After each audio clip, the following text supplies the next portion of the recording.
Whoa.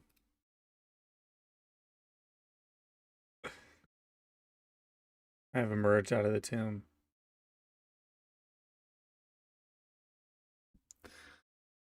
Let's see what the people were saying before I got here. Gloved martial arc? No. No, the gloves are just stupid. Was Miss Chang tight as fuck? No, there is no Miss Chang. There's only cocks in this residence. It is a sausage fest. At least I think so. At least I hope so.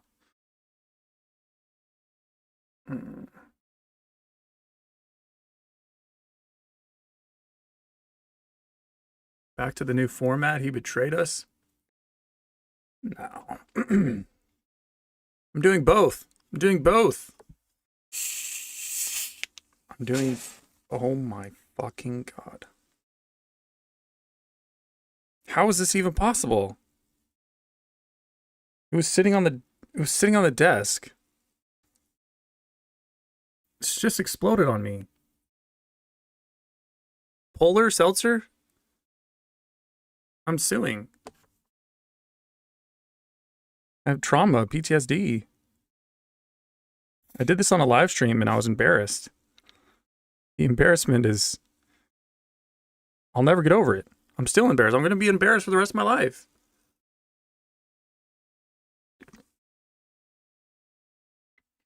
God damn it. I'm going to have a wet spot. Now my lap is basically just wet. Look. Like beginning to a porno. Everybody relax. Relax. It's on my shirt too. Oh my god, it completely exploded on me. I mean, it was just sitting there. I'm gonna use my sweat jacket to like dry my shit.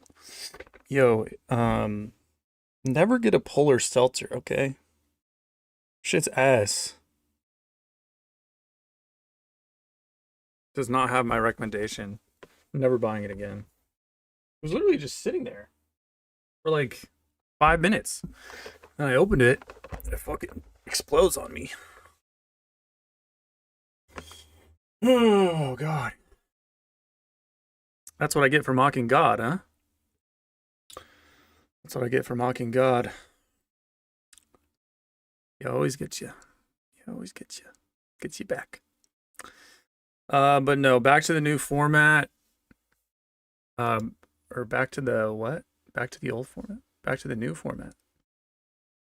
No, I'm gonna do both. I'm gonna do both. I'll keep the old camera angle for those that want that. Those nostalgic fanatics. The nostalgics. And no, I actually want to bring that back. And I don't know if I will clip the podcast anymore. I mean, I can, but it's kind of annoying, to be honest. I don't really like video editing.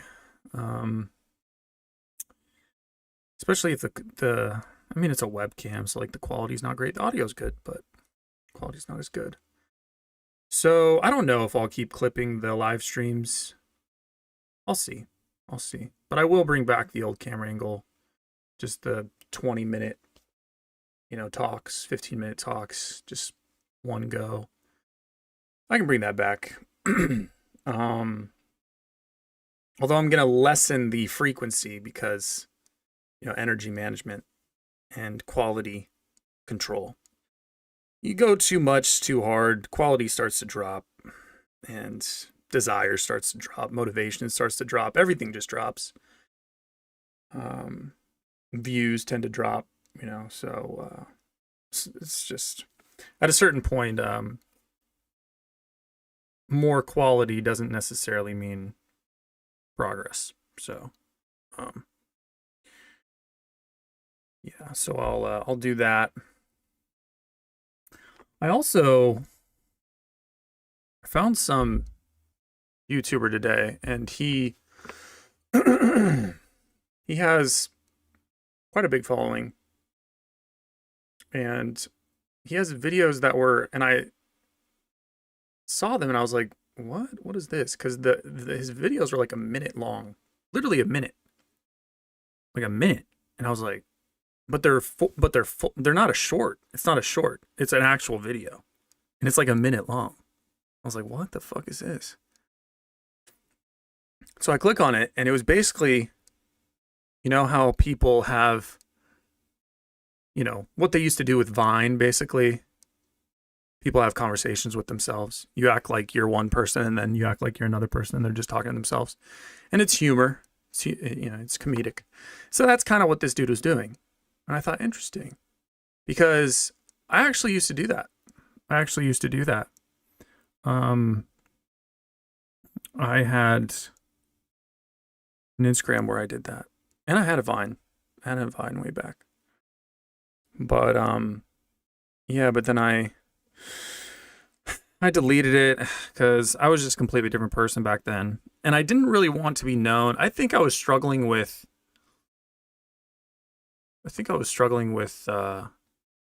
ego. And I didn't want to be known for that, I guess, at the time. At the time, I was just all in my head. Everything that you post online is there forever, and so I just didn't want to be known for that.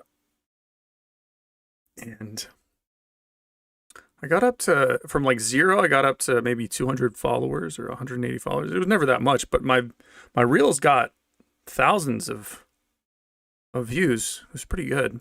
But I actually do enjoy that stuff. The sort of acting sort of thing where you're like one person and then another, and there's some sort of comedic interaction going on. I've loved that stuff ever since I was 20 years old. Ever since Vine came out, I was like, oh, this is fucking cool. But I never, when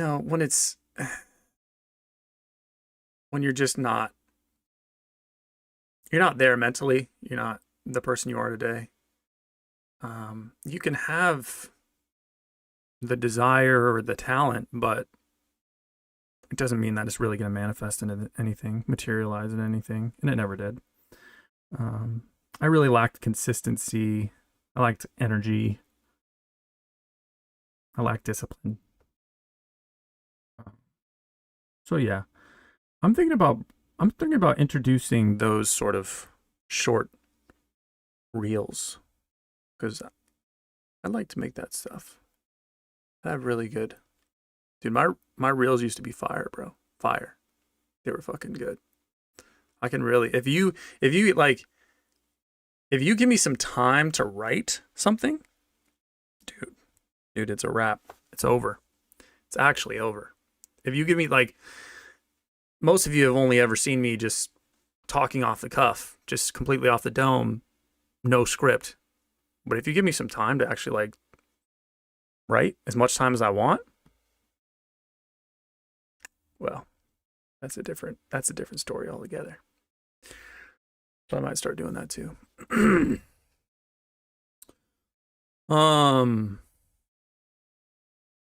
see the start time is a little bit, people are saying the start time is not great. Someone says, Chris Cato says, Marshall, can you please bring forward your stream starting times as it's not convenient for me? Well, yeah, absolutely. It's not convenient for you, then I'll do whatever you want. Because it's only about your convenience. Oh, we got White Striker. He seems to be going off on a whole tangent here. He also says the stream starting time is too late, but Marcus won't do shit. I assume that's me. Tale as old as time, really, he says. Start the stream or don't, Mickey Mouse. You mock God, you nihilist Ensler. Assuming he means the word nigga, but with the hard R, which I don't quite yet have the balls to say on YouTube. Wah, I'm an idiot. Wah, I'm a Chad Light. Yeah? Well, so's the whole damn world, kid. Damn, I've never thought about it like that. Thank you. You know what? You're a genius. You put me in my place, son. You put me in my place. You made all of us look stupid. Seems to be kind of trolly, doesn't he? I don't know if he's serious. Seems very trolly. You know, the F slur and the N slur just doesn't quite hit the same.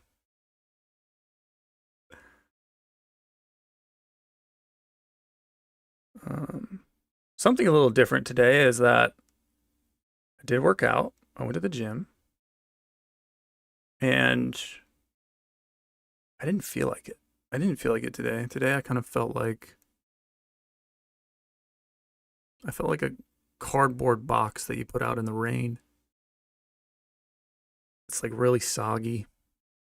Maybe it's like sitting in like a pile of vomit or something just on the curb. There's just like garbage around it. It's kind of how I felt. Just on a dreary day, just like some wet box. It's kind of how I felt.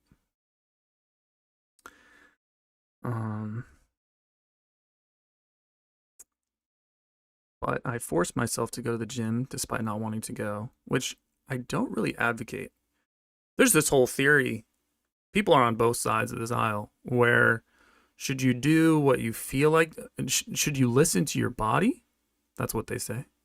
Listen to your body. That's one side of the aisle. The other side of the aisle is you have to do things even when you don't feel like doing them. You got to push through. You got to have discipline. You got to have consistency, commitment.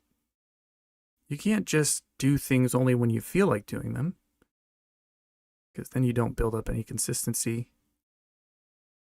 You never really stick to anything. Who knows? You might not feel like doing something for 2 weeks. So, it's interesting. It's interesting. Some days I'm one, some days I'm the other. I do think it's important to listen to your body. I don't think that enough of us listen to our body. I think most people I think most people believe that listening to your body is the right way,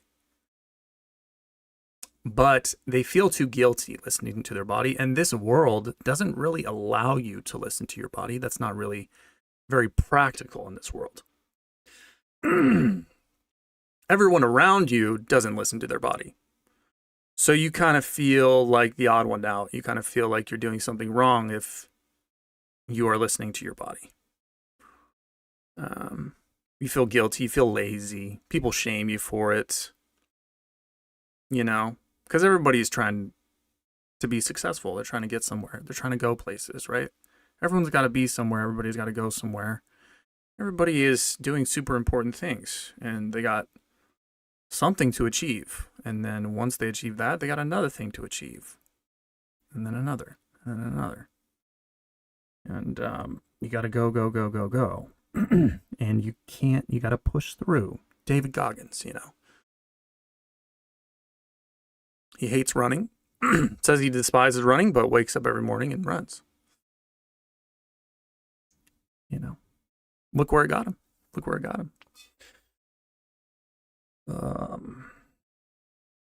So, but I did force myself to go, and it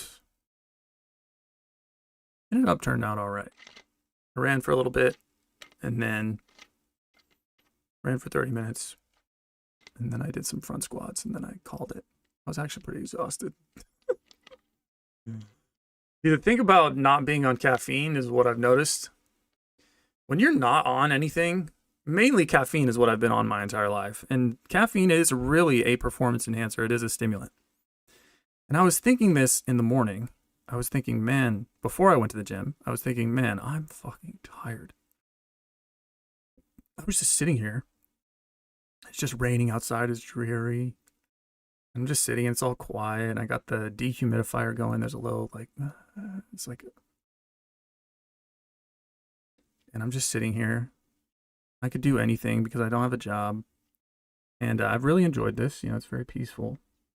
I'm just sitting here and thinking, man, I'm tired. Even though I got 8 hours of sleep. And I think the thing is, man, I think we're all very tired. I think you just don't realize how tired you are. I think we're all exhausted. Exhausted, bro. I think everyone is absolutely exhausted.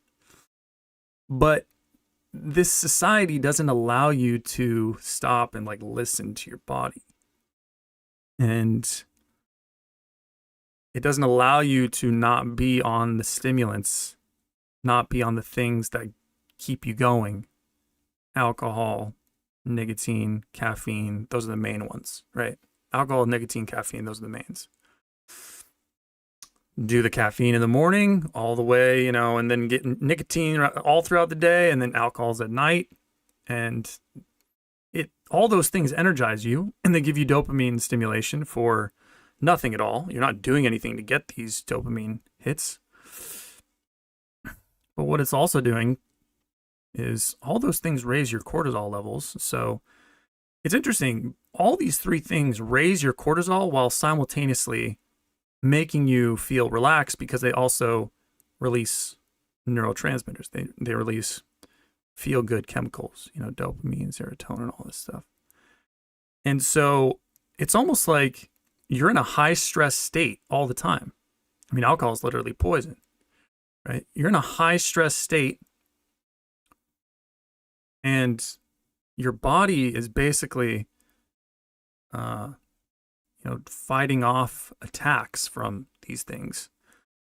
But it never knows this, or you never actually feel these things, because they're, at the same time, they are making you feel good.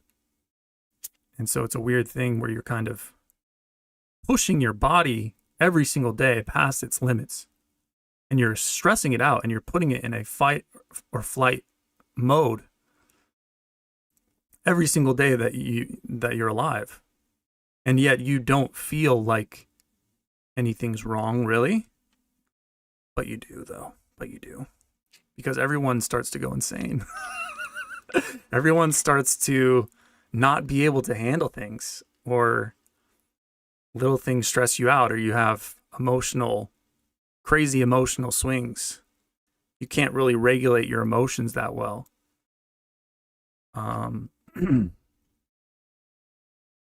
You don't have these things. These things are what you need just to function. But if you didn't have these things, you would be a nightmare.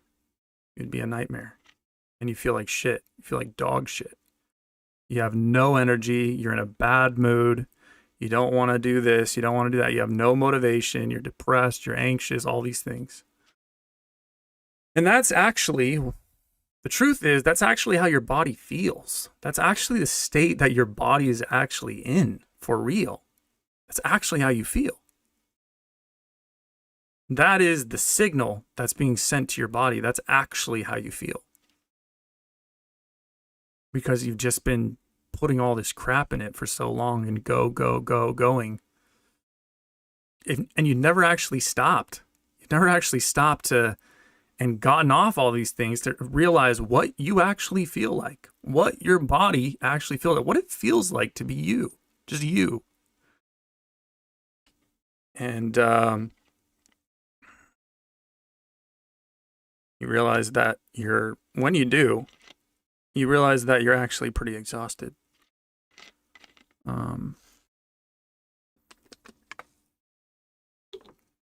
So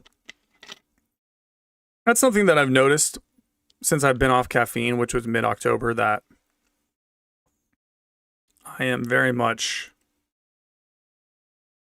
I feel, it's weird because I feel like I have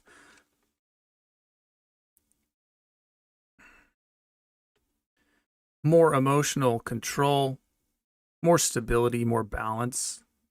I feel like my mind is a lot clearer. I feel like I can stay on track, stay on point. I don't feel like my mind is getting pulled in a million different directions. Or if it is, I know not to go off on in those directions. I know kind of what the signal is and how to stay on it. I feel my mood is a lot better, but at the same time, I also feel sometimes like I have less energy because I think that's actually the truth. I actually don't have as much energy as I used to think that I did. I don't have as much energy as I think I do, and none of us do. You don't have as much energy as you think you do. So, and it takes some time to kind of realize that this is going on. And you have to figure it out in your own time. But anything that's easy, any sort of dopamine reward or feel good stimulus that you get from something without actually putting in commensurate work to get it, I think there's some natural law about that where you think that you're getting something for nothing, right? You just drink some coffee and you feel great. Well, you're not doing anything to feel great. You pop a Zyn in your mouth, you feel great for a little bit. You're not doing anything to feel great, right? It's easy. Drink alcohol, same thing. Pop a pill, medication, same thing. And you're not actually doing anything in terms of expending physical energy, watts, mental energy. You're not giving something back to nature to get this. You are only taking. You're not giving something back. And I think there's some sort of natural law where if you want to feel good or if you want some sort of reward, you have to give something to nature, to the world, to society, to get that back. There is no such thing as getting something easier for free. You think that it's easy, you think it's for free, but actually it's not. Everything comes at a cost, and you will realize it eventually. It's kind of like debt. Oh, this is easy money. I'll just take out a loan. Yeah, here's some money, you know.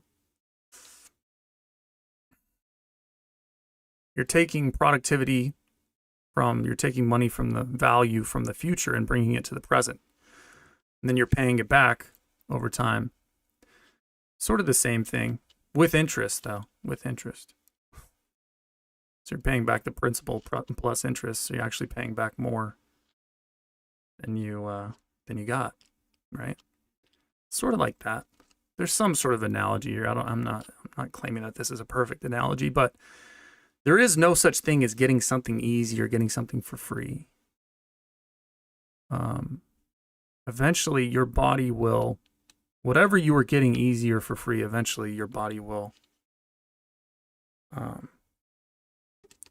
pay the price. You will pay the price. Either your mental health will pay the price, your whatever. It usually just has to do with your health, right? Your relationships will pay the price. Your financial status will pay the price. Something will pay the price. There will be a moment where,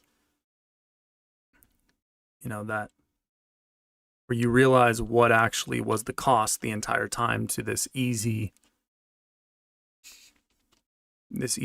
feel good.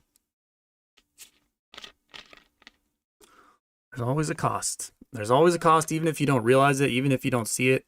It's invisible. It's an invisible cost, but it is there. It is very much there. And it will hit you. It will hit you. It will find you. It always will. You can't escape this natural law. It will always find you.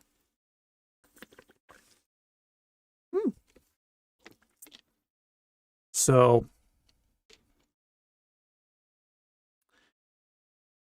with that being said, I guess we can go back to the comments for a little bit.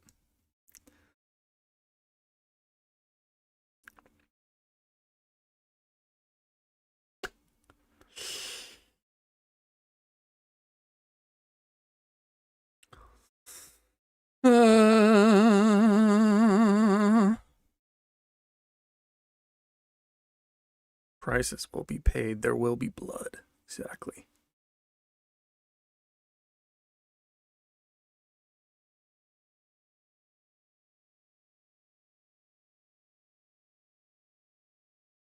I mean, it's not like there's a legend says I admit that I'm drinking on Saturdays because I got nothing better to do. I don't think there's really anything wrong than with occasionally kicking back and enjoying yourself, but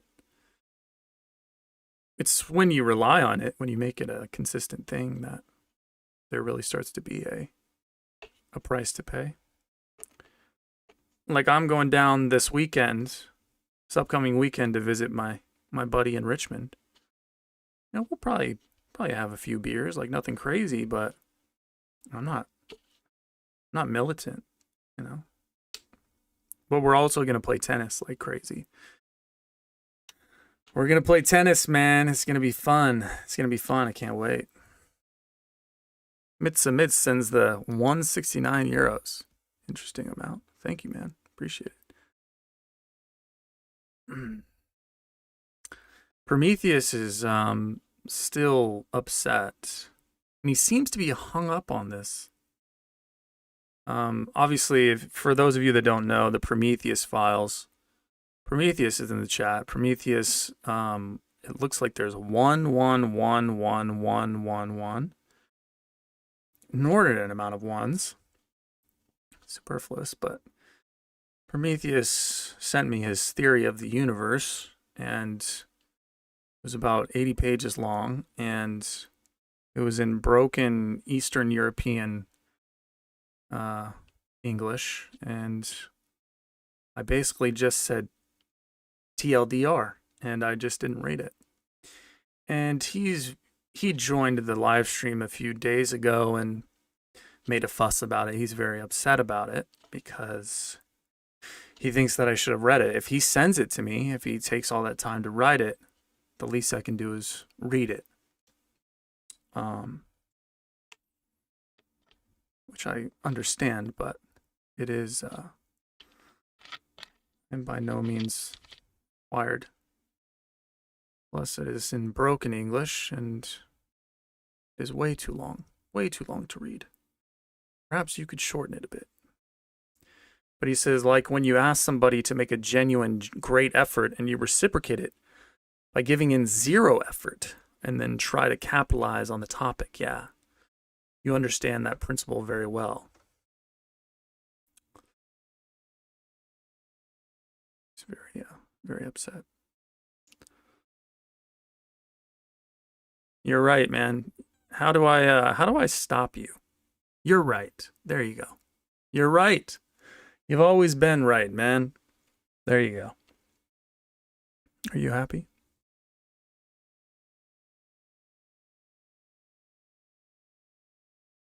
He thinks I'm raising money because of him? Interesting. You're right. All the money that I make is because of you.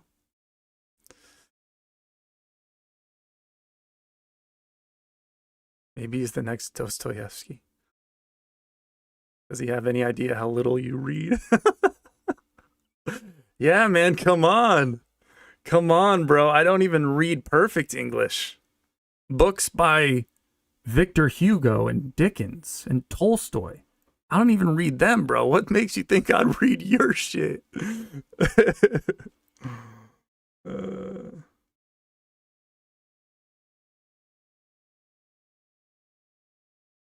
Isaiah sent a super chat? I don't think you did. Oh, you did. Isaiah, I see it. Thanks for $2, because you know where I'll be found searching up Anna. Chill, son. Chill.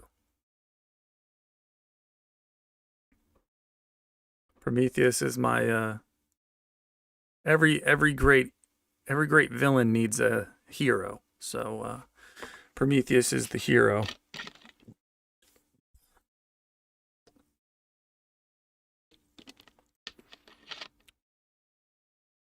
Why don't you actually tell the whole truth? What truth? What truth? Why don't you actually tell the whole truth? Say the truth then. What's the truth? I don't know what the whole truth is. Only you know the whole truth. Only you know the whole truth, Prometheus. Only you know.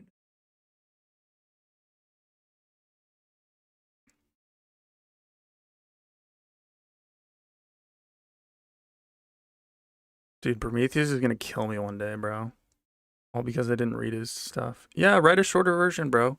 Shorter version, have somebody who's actually an American citizen review it and send it my way.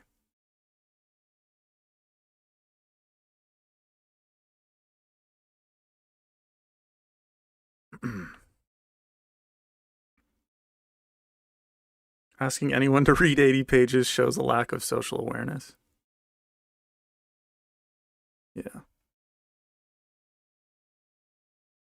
It's like people who trap you in conversations, conversational hostage. It's a real thing.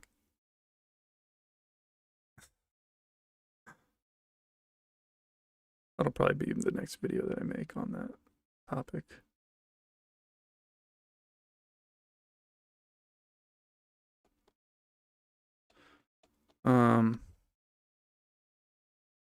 Isaiah Paris sends $5. Thank you. I took all your recommendations from the stream. I uploaded a proper full video. No pauses, no technical problems. Let's go.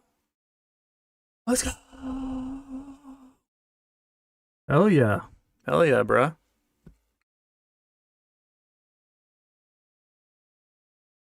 Good shit. Everybody go watch Isaiah's newest video. You can play the shit out of the guitar.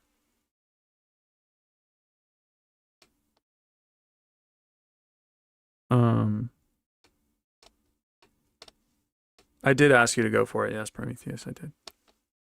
I said go for it. That's literally what I said. I said go for it. I didn't say I need it. I didn't say I want it. I didn't say I must have it. I said go for it. As in knock yourself out, bruh.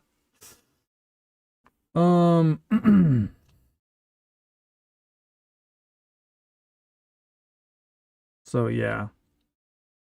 I am on tried something a little different today. Normally I eat before I do this. Today I did just kind of a liquid. I did like a liquid smoothie with a banana and peanut butter, chia seeds, cinnamon, and some oats. It's very good. I did that after my workout. I didn't really eat a lot of protein. I also had an orange, and I tried a cosmic, was it Cosmic Crush apple or something like that? And somebody had recommended that on my Granny Smith apple video because I said that Granny Smith apples are goated. They're all the same. They're always consistent. They never disappoint you. Somebody recommended Cosmic something. And so I did get them the other day, and they were great. All of them were good. But today, the one that I got, one of the ones that I just bit into earlier, was awful. Tasted like straight up Vaseline. It was like chemicals, bro. So I still maintain that the Granny Smith apple is goated. But yeah, so I just really am insistent on fruits. I just really had fruit after my workout. That's probably not good. They say you're supposed to eat protein. Supposed to have protein. I haven't had any protein really, except for the protein in peanut butter. But yeah. So we'll see how it goes. I feel like I perform better. My mind is clearer when I have less in my stomach. I also tend to be angrier though, so it's kind of a trade-off. I tend to be more susceptible to emotional swings. So yeah, we'll see. If I eat a lot and I do this, I tend to just have no thoughts. I tend to just be like a pile of mud. And but when I subsist on fruits, I feel light, you know. Float like a butterfly, sting like a bee sort of thing. I feel light. And feel like I can strike quickly and I'm elusive. I'm spry. And so we'll see. We'll see. My blood sugar could also drop at any moment and I'll just fucking die. Somebody's texting me. Who is it? No. It's my family group chat, of course it is.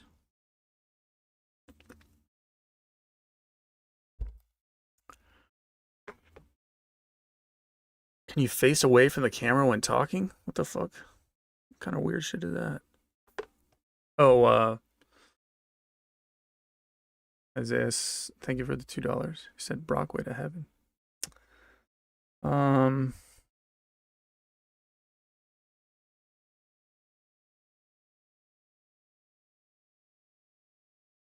Fruit is not good for insulin spikes.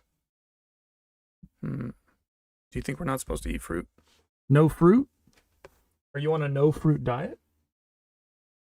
What do you think? No fruit? Is fruit the culprit? Is fruit the culprit in life? It grows naturally in nature. It's probably the devil, huh? It's probably what we shouldn't eat, huh?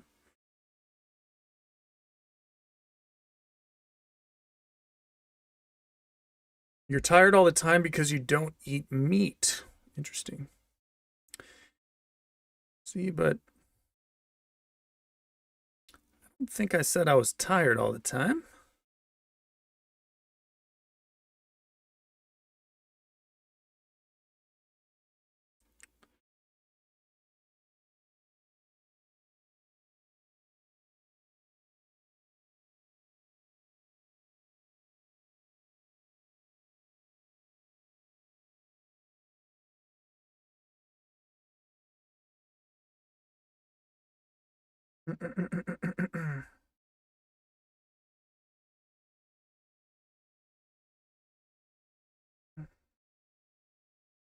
Everyone has a different idea about diet. Everyone has a different opinion about diet. Everyone's convinced they're right.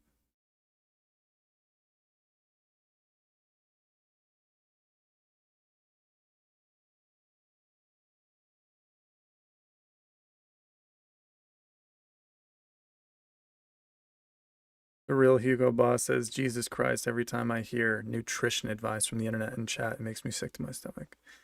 Facts. He also says fruit is great, Marshall.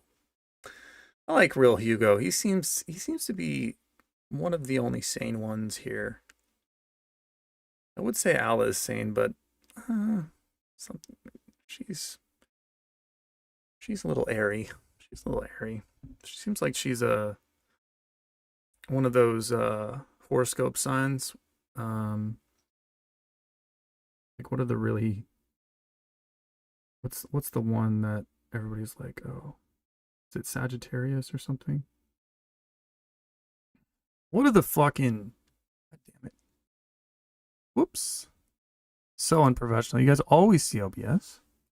Horoscopes. List.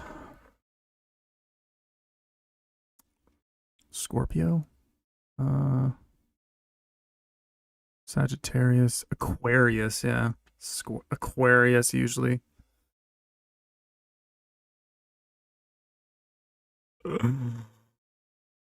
Super just like they're very artsy. They're not very grounded, you know. It's kind of what Alice seems like to me.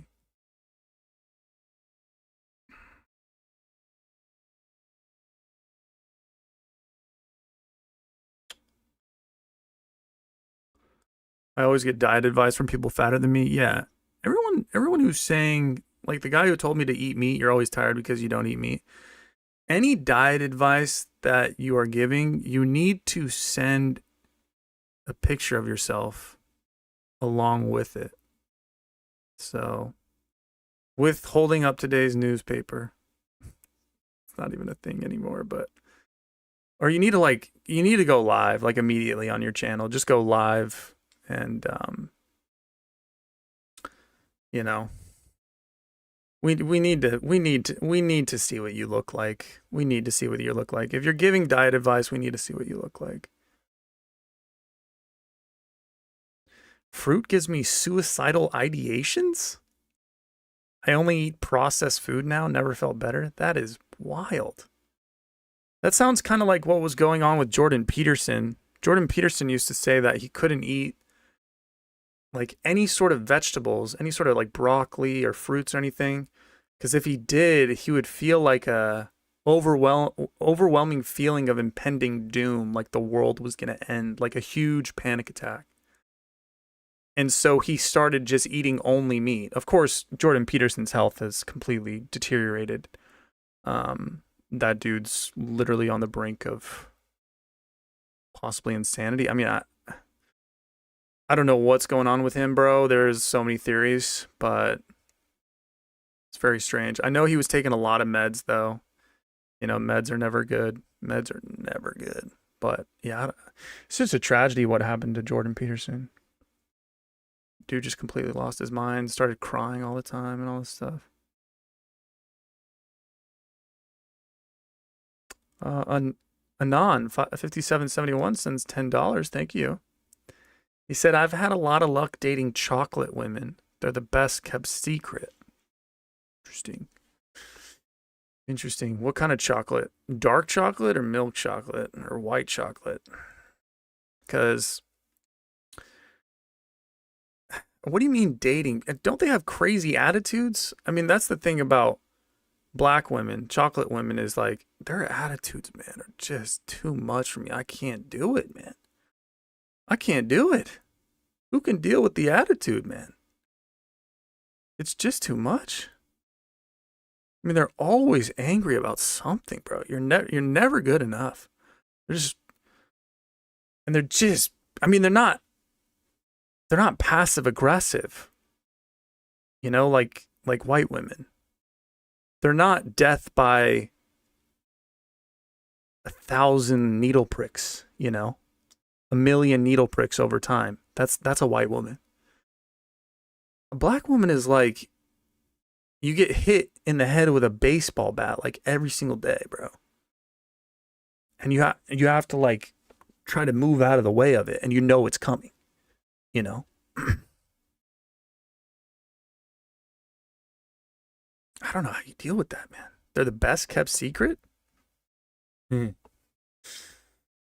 Plus, black women, like African women, we're talking sub-Saharan women.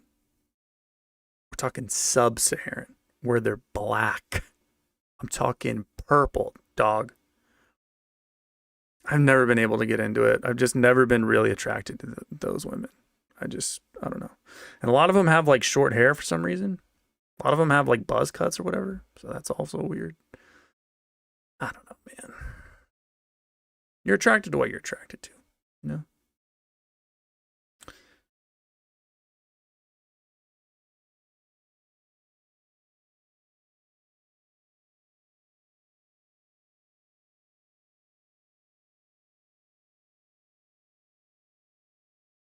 Sunlight movement and circulation is more important than diet?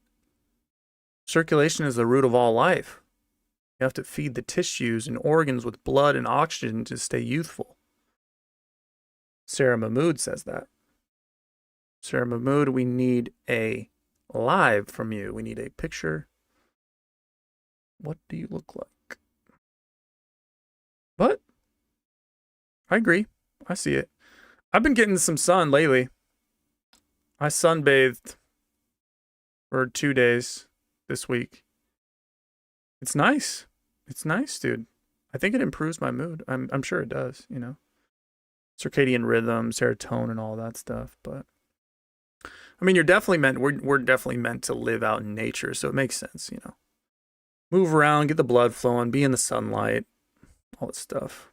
Go to bed when the sun goes down, wake up when the sun comes up, all that stuff.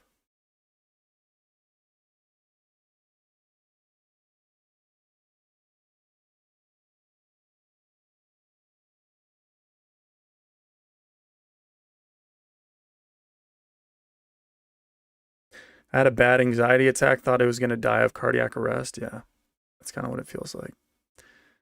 Anxiety attacks are the worst.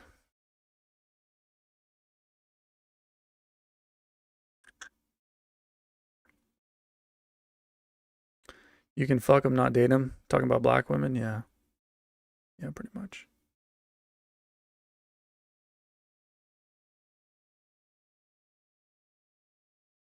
You have to mog the hell out of black chicks for them to even respect you. Very bad idea. Yeah. It's just too much, man. I can't even deal with the attitude of white women, and that's dialed down like 1/4 of that. Yeah, facts. Seriously, man. I mean, yeah, white women are bad enough, nowadays.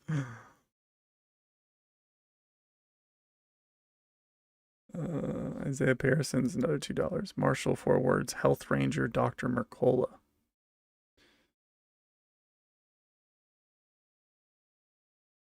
Thank you for the $2. Dr. Mercola, I've heard of him before.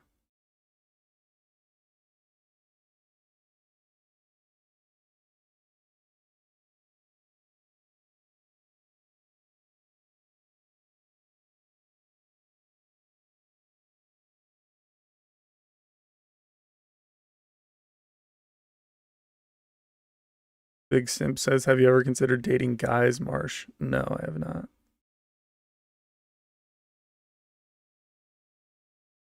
So why this title in the stream? Because it's Easter. It's Easter, bro.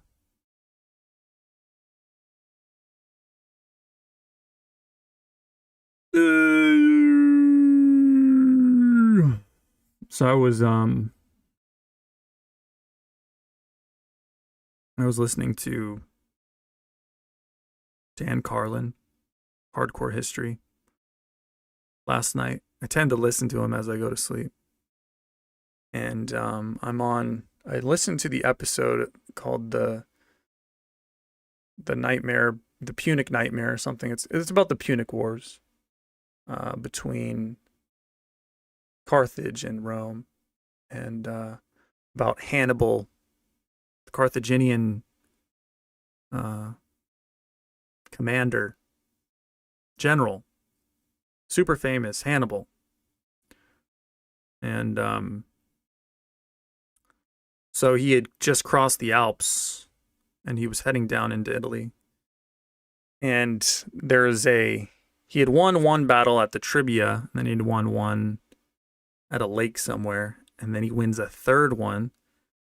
Apparently his most famous battle that he ever won, that most historians just basically jerk off to. They can't understand how he did it, and which cemented him as basically one of the greatest generals of all time in all of history. And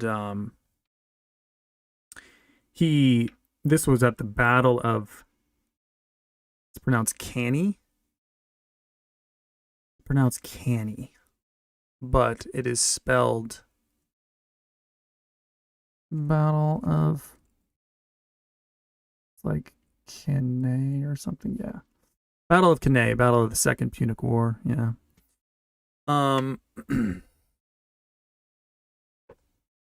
But yeah, basically the gist is there's about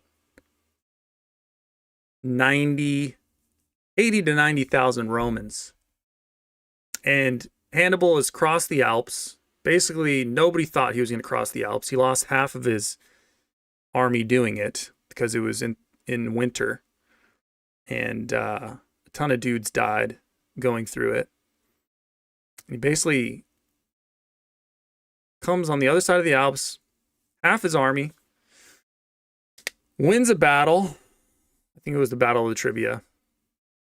And Rome has armies everywhere in all of the Mediterranean. And they were just sending, they just sent an army up there to deal with him or whatever because they didn't really take him seriously. He fucking wasted them. And then they sent up another guy. I think, yeah, it was another guy, and he gets wasted. His army gets wasted, like 20,000 dudes, like gone. The first one was like, I don't know, 40,000 dudes or something, gone. And so the third battle, like Rome's shook. They're like, damn, we got to take this dude seriously. Like, he might be the real deal. And so they send up 90,000, 80 to 90,000 troops. And they got cavalry, and they got archers, and they got knights, and they got all this stuff. And basically what Hannibal ended up doing. Hannibal had half the amount of men. He had 45,000 men. And he basically had a crescent moon, like half of a moon, facing outward, going at the front of his army. And he basically put himself in that crescent with basically all the dudes that sucked. The dudes that were just like farmers and like farmers' boys and just servants and slaves or whatever. Dudes that just really couldn't fight. And Hannibal, the general, he and his like right-hand man, they're there with them. That's where they put them. So basically he's saying, look, guys, your duty here is not to die like you're with me. I'm with you right now. So like I'm fighting with you. And they're at the very front. And basically the crescent is like facing outwards, right? And the way I understand it is the Roman army comes and basically this crescent that's open like this, it turns in like this. So it's like a bag, basically. And what the Romans think is that they're pushing, they're making progress. They're pushing through the army. And somehow Hannibal ends up surrounding the entire Roman army. Completely surrounding them. Because his cavalry were actually better than the Romans. Much better. So his cavalry went to the sides, to the fringes of this army, and basically just picked them all off. His cavalry were way better than the Roman cavalry. So just destroying them. Hannibal also had elephants, which is crazy. You have to think about, imagine going up against an army with live elephants, bro. I mean, bruh, it's just crazy. But he takes out their cavalry, completely surrounds this army of 90,000 because he basically baited them into this bag. He basically sucked them in and then just fringed them, killed their sides with the cavalry. And so that was making way for the army, and they basically just surrounded them in a circle. And then what ended up happening is all the dudes in the middle of this Roman army, dude, they were there for hours. Like, the way he described it is that there was so much dust, you couldn't see anything. You're so close together. All these Romans are so close together, they can barely like breathe. And they can't see anything. They don't know what's happening. And you're just stuck like this for hours, bro. Hours, bro. Like 5, 6, 7 hours. I don't know however long it lasted, but it was more than 5 hours where they're just standing there. And dudes were actually digging holes into the ground and putting their heads into the ground and covering up their heads to kill themselves like that, to suffocate themselves. Because they didn't want to just wait for death. But yeah, once they had them surrounded, they basically just squeezed them, suffocated them all, and just took them off, just picked them off, had them completely surrounded. And apparently I think he said there was an estimated 30,000 gallons of blood on the battlefield afterwards. I mean, bro, can you imagine? I can't imagine that, dude. He said it's like something like you can't even imagine it. Nobody can tell you what that looked like how many dead dudes there were in this after this battle in this field, how much blood there was on the ground. I mean, it's basically like a lake of blood, and there's just tons of dead guys. And it's just like, bruh. Life ain't that bad, bro. Life ain't that bad nowadays, That shit was wild. Can you imagine living through that? Can you imagine being one of those soldiers, bro? That would have been nuts. But anyway, I thought it was fascinating.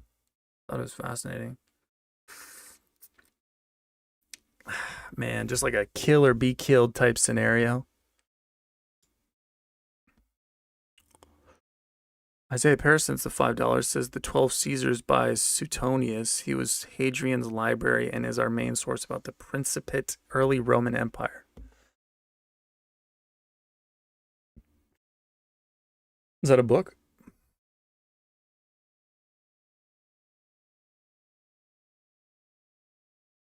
Isaiah knows things about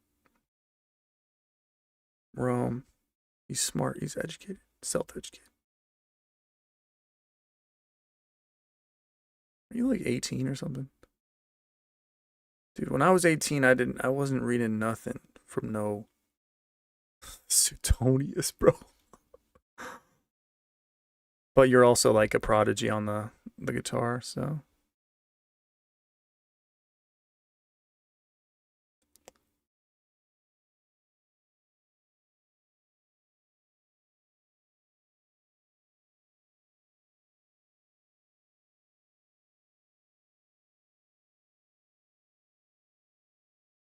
The real Hugo Boss says I have a master's degree in history. No joke. Damn, bro. Did I get this? Did I get it right? Was I basically right about the Battle of Canny?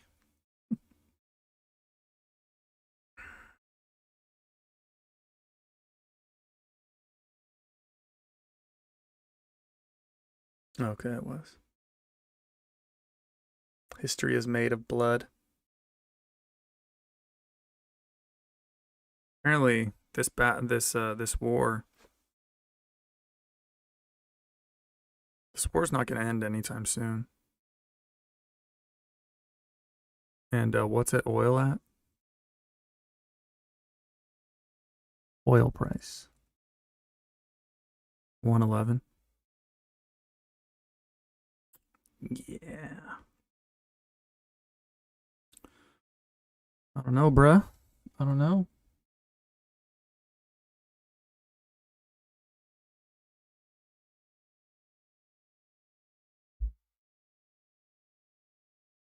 I don't know about my diet choice, bro. Probably should have eaten. Kind of feel wild. I kind of feel like I'm dying.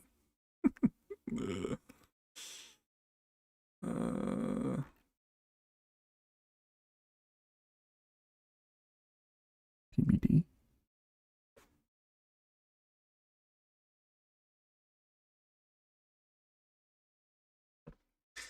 I keep saying that I'm better. Like I don't want to rely on the internet. I keep saying this, bro. Why can't I stick to that?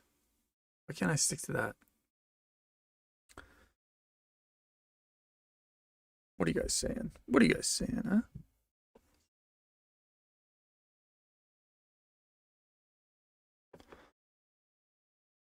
Oh.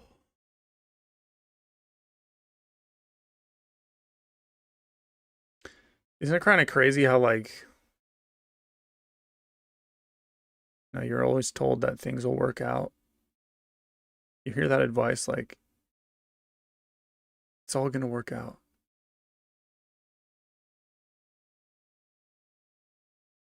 If it happens, it's meant to be. If it doesn't happen, it's not meant to be. Everything that's destined to be will be. Everything will work out. It'll be okay.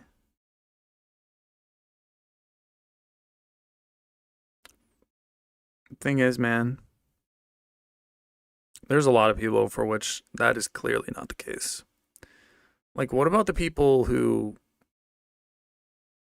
are schizophrenic, yelling at nothing on the side of the street, pushing like 3 shopping carts worth of garbage. They're wearing a traffic cone on their head. They have a milk jug on their foot. Me and Jose were parked outside. Well, we weren't parked. We were stopped at a light the other day, and we looked out to our right, out of his window, the passenger window, and outside of a 7-Eleven, there was this dude who was just posted against the wall, the side of the 7-Eleven, and I swear to God, bro, he had a milk jug for a hat, an empty milk jug for a hat, and he was wearing a garbage bag, like a black garbage bag, like a hefty garbage bag.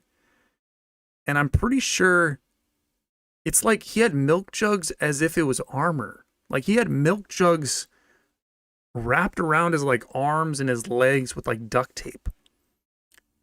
It looked like he was like in uniform almost. And it was basically just hefty garbage bags with milk jugs. And he's just standing there and he's just not moving, but he's kind of like rocking just forward a little bit. And he's just staring at the ground like this. Just like this. And the entire time he didn't do anything else. And we were sitting at this light for maybe like 1 minute, 2 minutes, and he's just doing this.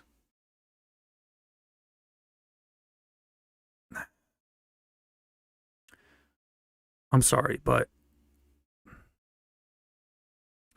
I don't think it's going to work out for that guy. I don't think it's worked out so far. I'd like to think that, you know, it's all going to work out for everyone.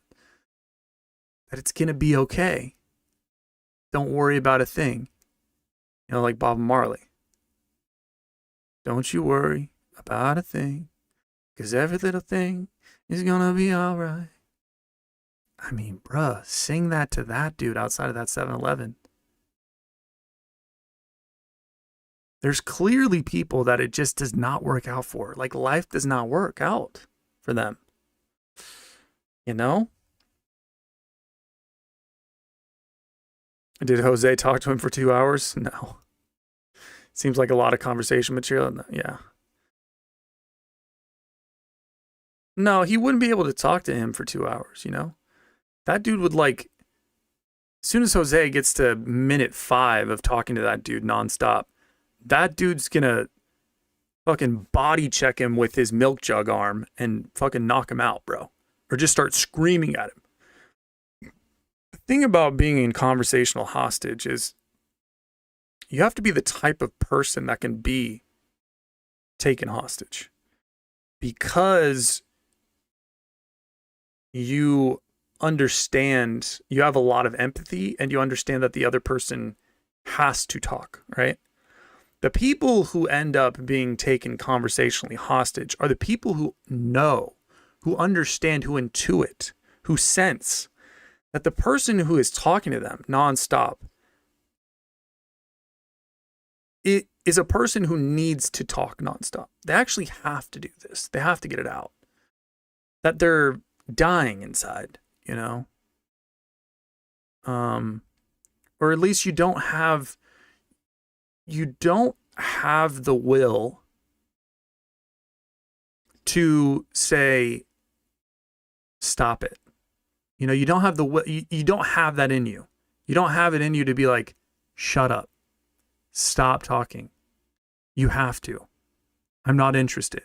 I'm exhausted. You can't do this. You can't talk to people like this. As if they're just a sounding board. As if they're just nothing. As if I'm a microphone that you're speaking into. And this is a radio show. You can't use me like a microphone. Okay? I'm a human being. I care when people are just talking to me nonstop. That has consequences for my brain. That has consequences for my brain. That makes me feel a certain way. I feel things. I feel things. I feel things. And I also feel so bad for you that I'm not willing to tell you that. I'm not willing to tell you that this is killing me. I'm not willing to tell you that this is killing me. Because I understand that for you to not do it, that would be killing you too. And I'm willing to be the bigger person here and sacrifice. And be on the proverbial cross, be crucified on this proverbial cross for this amount of time, however long I'm being held conversationally hostage. The thing also about being held conversationally hostage is that usually it happens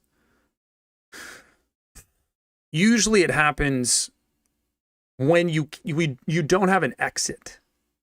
You don't have an exit. Like when I was driving with Jose, I don't have an exit. I have to be here. I have to work. I have to be doing this job today. We have to clock in. I'm going to be here for 7 to 8 hours. I'm going to be stuck in this car with you and I can't go anywhere. I can't go anywhere. I can't tell you, "Hey, it's not like I'm passing you in the hallway and like, hey, I got to do something. Okay, I got to run. Okay, it was nice seeing you." I can't actually do that. That's what conversational terrorists, that's what they take advantage of. That's what they capitalize on. They capitalize on certain environments and situations where you where they know that you don't actually have an escape, you don't have an exit, you don't have an alternative. So people, conversational terrorists love things like car rides, like long car rides. They love things like approaching employees as a customer. Conversational terrorists love employee customer dynamics as the customer, right? As the customer, the employee can't go anywhere, right? Again, they are clocked in for 8 hours. And especially in industries where there is where customer service is taken very seriously and where they can't really move from their spot. So something like a hotel. I have experience in this. If you work at the front desk of a hotel, you are prime food for conversational terrorists. I've been victim to many. And they love to just come up to the desk because you have to stand there at the desk. And they love to just talk to you. Just talk. I had one lady, I had worked overnight. So it was back some years ago when I was in my younger 20s, and I worked overnight at a hotel.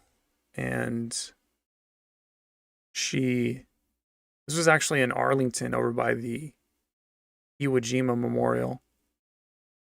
The hotel doesn't exist anymore, but the hotel front desk was kind of like a booth in a way. And she'd approached me overnight, and she must have talked to me for an hour and a half. And I didn't really say anything. I just kind of nodded. And I remember being like, I just remember thinking at that moment, like, there's a reason why this is happening to me. Like, something about those interactions is just not okay. It's just not okay. I wasn't okay with it. I think that was the first time where I kind of felt like, okay, there are certain people that just kind of don't really exist in the way that I do. They're not really here in the same way that I am. Conversational terrorism is just a terrible thing, bro. Terrible thing. I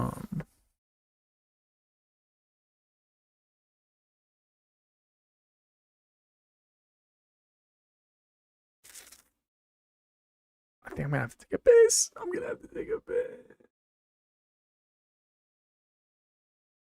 Valuetainment? It's called valuetainment? Oh. We're definitely not watching Stephen A, that's for sure.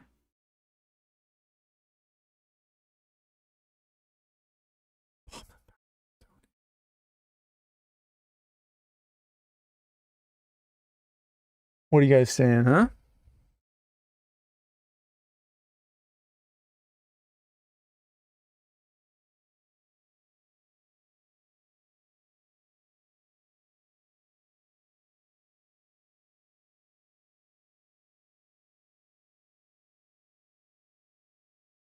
Dude, I have to take a piss, bro. I have to take a piss.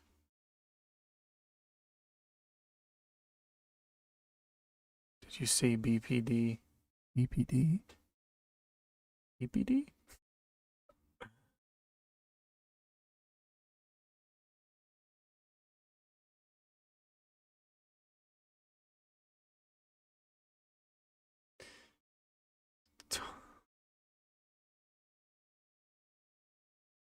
My former friend always used to overtalk me, not even listening to what I'm saying. Yeah. But the thing is, you know, you have to be a person who recognizes that you're not going to tolerate that. You know, you're not going to, because the thing is,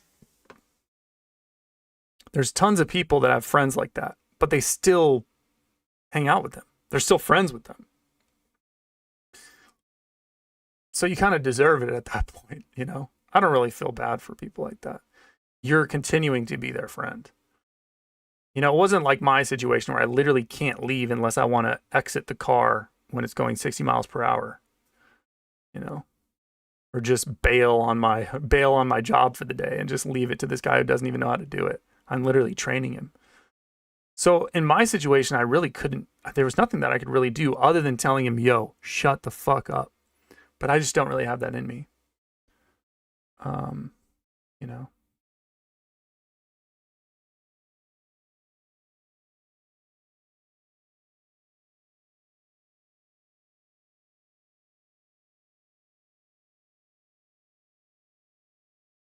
Well, it's all right, Isaiah.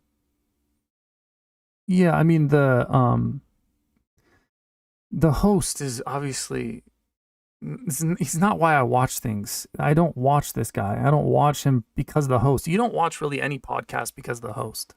I mean, let's be honest. You watch because of who they bring on, who they can bring on. Which I really like Luke Groman, this bald guy right here. So, or I guess you guys can't see that. I'm cutting it off, but it's good.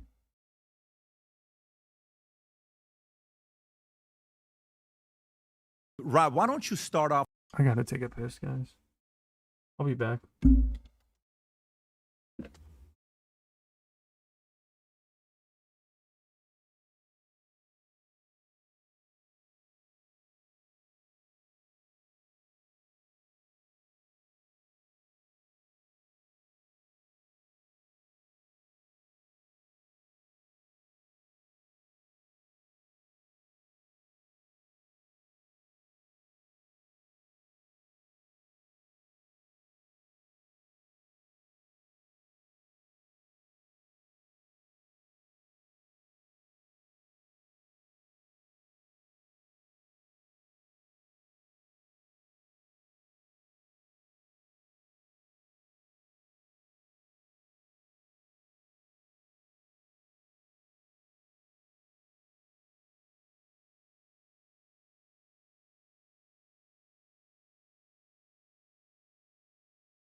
Damn, bruh.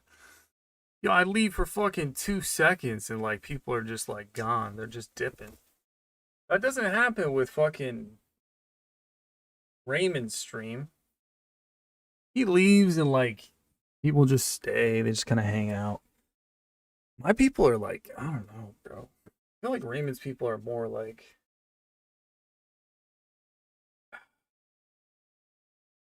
they're just not as cutthroat. They're more like just,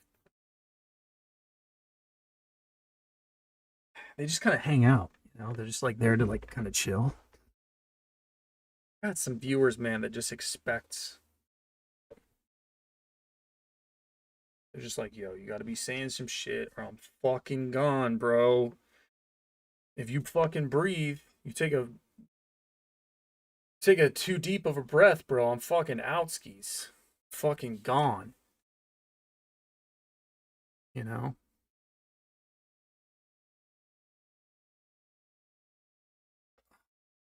Marshall, check the chat while you were gone.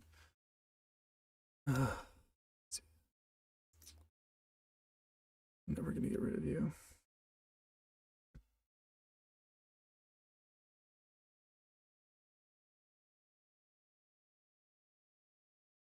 My vid of you reacting to Green Day is blowing up.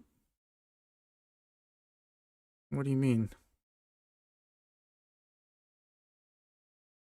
Did you make a vid of me while I was live streaming?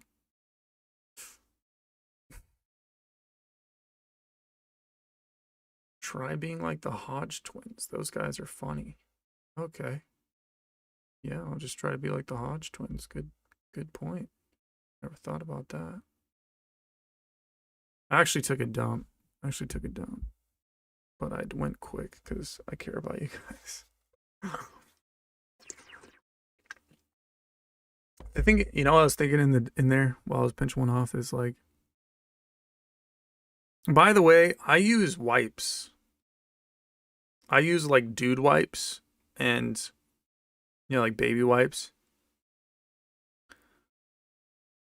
This is a big thing for me. You know, I don't understand how I use toilet paper for so long and why it's so acceptable. Why is toilet paper so socially acceptable? And I know a lot of you use toilet paper, okay? And you're probably not going to want to admit that you use toilet paper now, which I get it. But the wipes actually cleans your ass. You know, the wipes actually cleans your ass. Because it's water. There's water on it, right? It's water based. It's cleaning it while it's wiping it. I feel cleaner when I use the wipes. Obviously, the ideal is to use what the Arabs use. I just know because I lived in Abu Dhabi for 2 years, and bidets, yeah, the bidets is what they're called. There were bidets in every public restroom. Bidet is what Arabs use. We kind of tend to think Arabs is like dirty or whatever, but like their asses are cleaner than ours, bro. Because they actually clean their ass with water. It's like a water hose, basically, that just squirts up into their ass. And the thing is, man, I don't have a bidet, but second best is wipes. For those of you Neanderthals that use just straight toilet paper, I just want you guys to know that you gotta be better than that, man. You gotta be better than that. You gotta be better than that, bro. You have to start thinking. You have to start thinking better. You have to start taking yourself seriously. You have to start taking your ass seriously. The thing about toilet paper is it just wipes your ass, but it probably still smells like shit. And then it gets like little if you have ass hair, which most guys do, there's little white balls of toilet paper that get stuck in your ass hair. You know what I mean? So what are you guys really doing, you know? Are wipes flushable? Yes, they're flushable. They're in the yes, they're flushable. They're in the toilet paper aisle, you know, with like the paper towels and the toilet paper. There's wipes. There's always wipes. So if you use straight toilet paper, you are a dookie cell. Yes, exactly. Toilet paper sucks. Yes, exactly. I'm just saying we need to take. Alice says, luckily I finished eating. But I'm just saying, if you guys are gonna be here, if you guys are gonna be in the chat, you gotta start using wipes, man. You gotta start using wipes. Well, what I was also thinking, because that wasn't what I was thinking about when I was in the crapper. What I was also thinking is that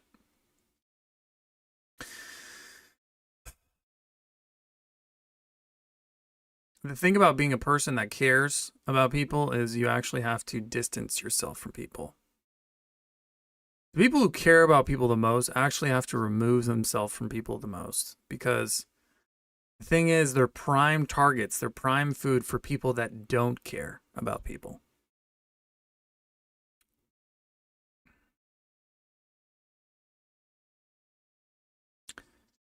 That's the thing, man. If you care about people, you're gonna be people that don't care. They want to take advantage of people that care because they know that they can get other people to care about them. Right? And because they care about them, they know that they can use them to their advantage. This is just the thing, man. This is just the thing. If you actually care, like you stand to be taken advantage of and used.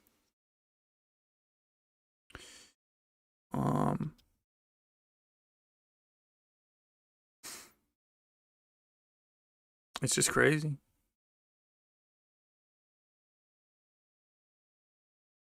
It's just crazy. Sarah Mahmood says, Marshall, 1,000%. You are so spot on. Yeah. I know. I know.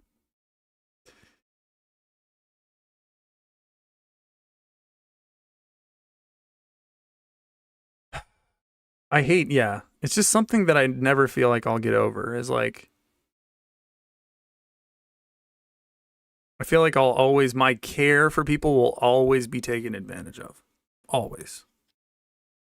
And that's probably why people want to hang out with me or be around me, is because it's not that they actually like me. It's that they think they see that they can use me to their benefit, to their advantage. It's very difficult. It's very tough. You know, and it's tough to trust people because of that. Tough to trust people because I tend to pick up on it, you know? I tend to pick up on it. I think. What do you think about boomers?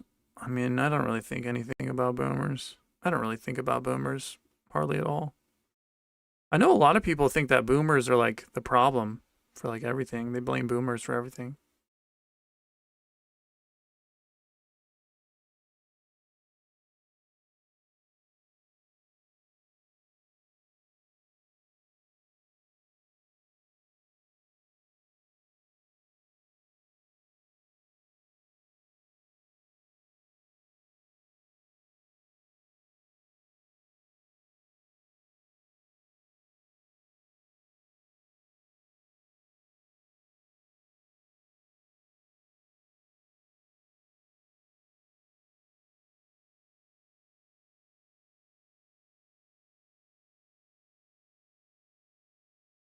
Hugo Boss seems to be very insistent on me telling him what kind of dump it was. I didn't expect this of you, Hugo Boss. I up until this point, I thought you were a fairly level-headed, normal person. But I guess none of us are really that normal. I don't know what Parachute, Clayface, or Tarzan. I don't know. I don't even know what those things are, man. I don't even know what those things are.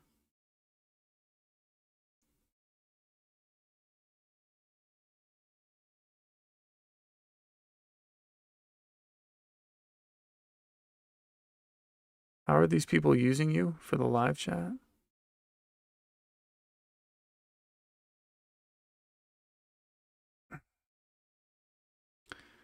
I don't know, man. I just get intuitions about certain things. You know?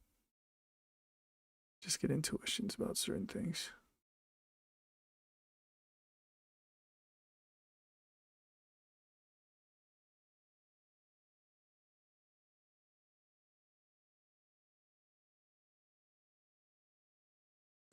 Most boomers are narcissistic.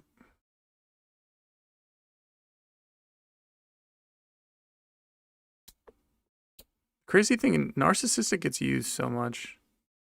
Like, what is a narcissist? Most people use narcissist as just a term for people that they don't like. But like,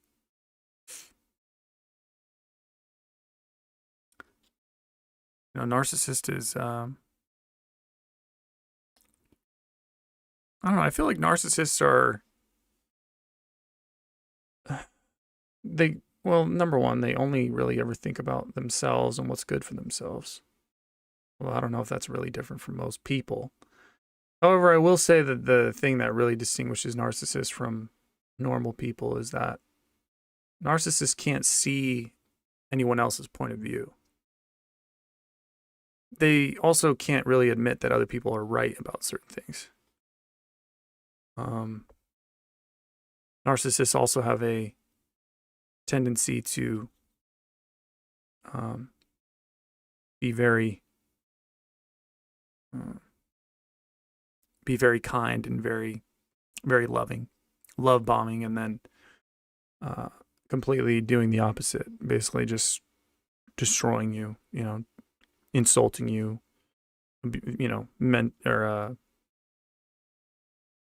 verbally abusing you, things like that.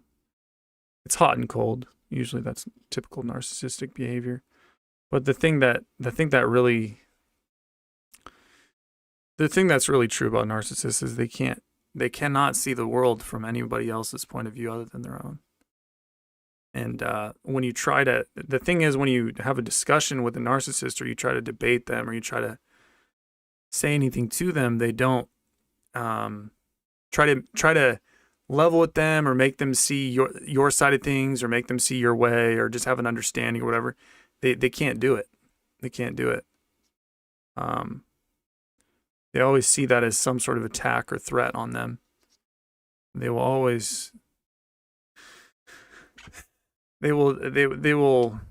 tend to never admit that they are wrong, or like in the wrong, or anything like that, or that they should take blame or anything like that. Never. It's always that they're right about things, and that you don't. It's always about you. Somehow you're not seeing things, or somehow they'll make you feel like you're a narcissist. Basically, like, narcissists are very good at making you feel like you're the narcissist, or just turning everything on you. That's how you kind of know.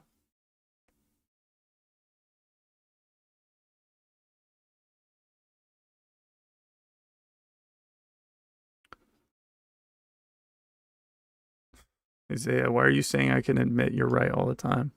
What do you think I'm saying? You're narcissist? I don't think you're a narcissist. Yeah, it's almost like they can't hear you. Yeah, it's like you're talking with. The crazy thing about talking with a narcissist is you know when you're doing it, because it feels like you can't. It feels like you're talking to someone who isn't human. You're talking to like a wall or something. You're not talking to a human being. That's kind of what it feels like. You're talking and you're trying, and things that you would say to any other person that would make that person, calm down, or understand, or level with you, or maybe they would be able to be like, oh yeah, I understand what you're saying, or something like that. Narcissists can't do it. It's almost like they simulate everything, bro. They simulate everything. I don't know. They're very strange. Very strange. Very strange.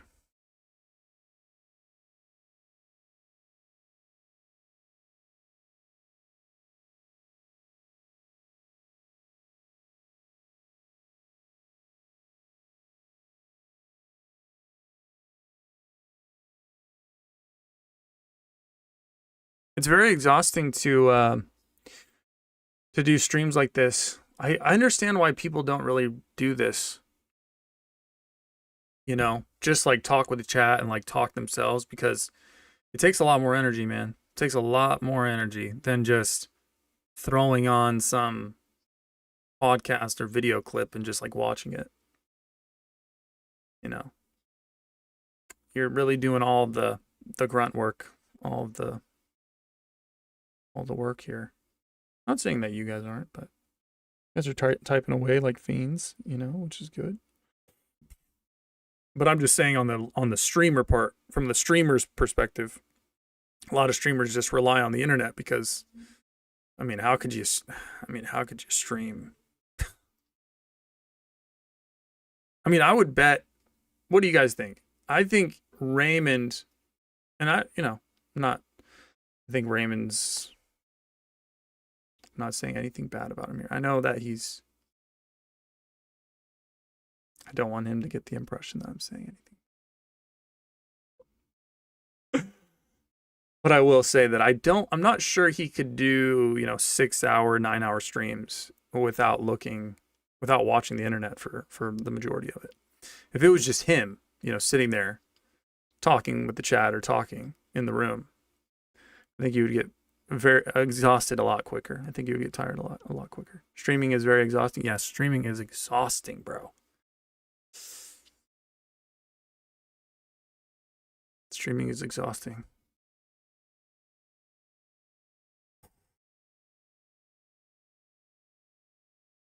It's like I get exhausted after making, one video for the day. But live streaming is like doing 5 or 6 videos in a row. It's like crazy.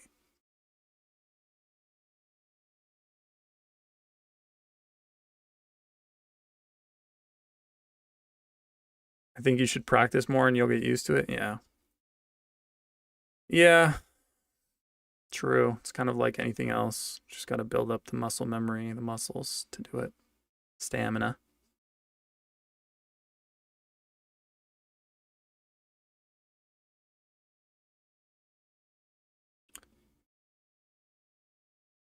I will say though, ever since I quit my job, the what I predicted has been true. The chat revenue is not nearly as much. So I might be fucked. That's not me begging. I'm just pointing out a fact here. Ever since I quit, the karma gods are taking notice.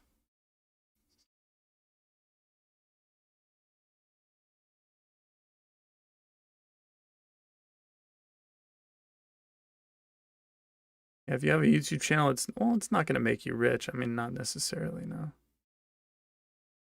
I mean, it depends on how big the channel gets, right? What kind of content you make, how often you do it. A ton of different things.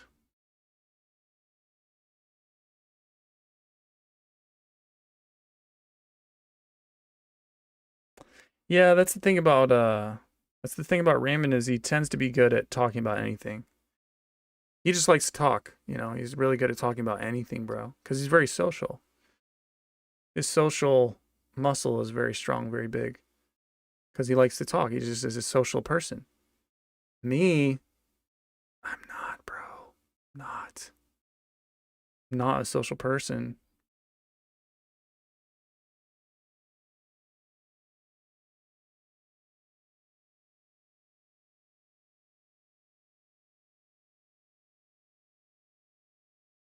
Honkler says you're already pretty natural at it. You think so, man? I don't know. I don't feel like it. Thank you, though. Thank you.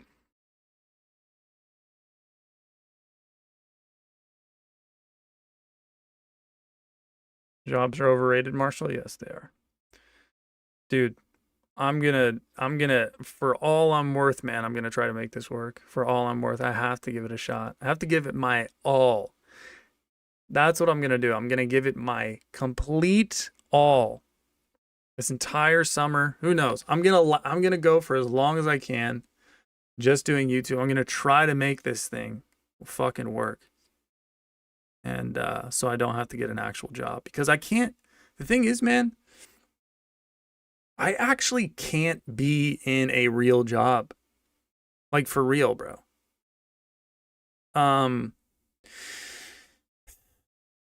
This job that I had was probably the only job in the world that I could probably have. It was so uniquely tailored to me. And yes, I know that just makes it seem like all the more reason to go back to it, right? Like, what the fuck did you do leaving that, right? But Wolf White sends there. $5. Thank you. Oh, with the kisses too. Oh. Sends the love. Thank you. Very nice.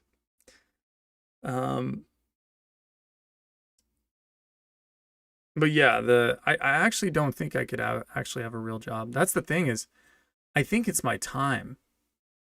You know how I was saying, like, you know, you can't force anything? Before, I felt like I used to force things, but now I actually feel like it's probably my time. It might be my time just to have this as my income stream, because I don't think that I could actually have a real job. I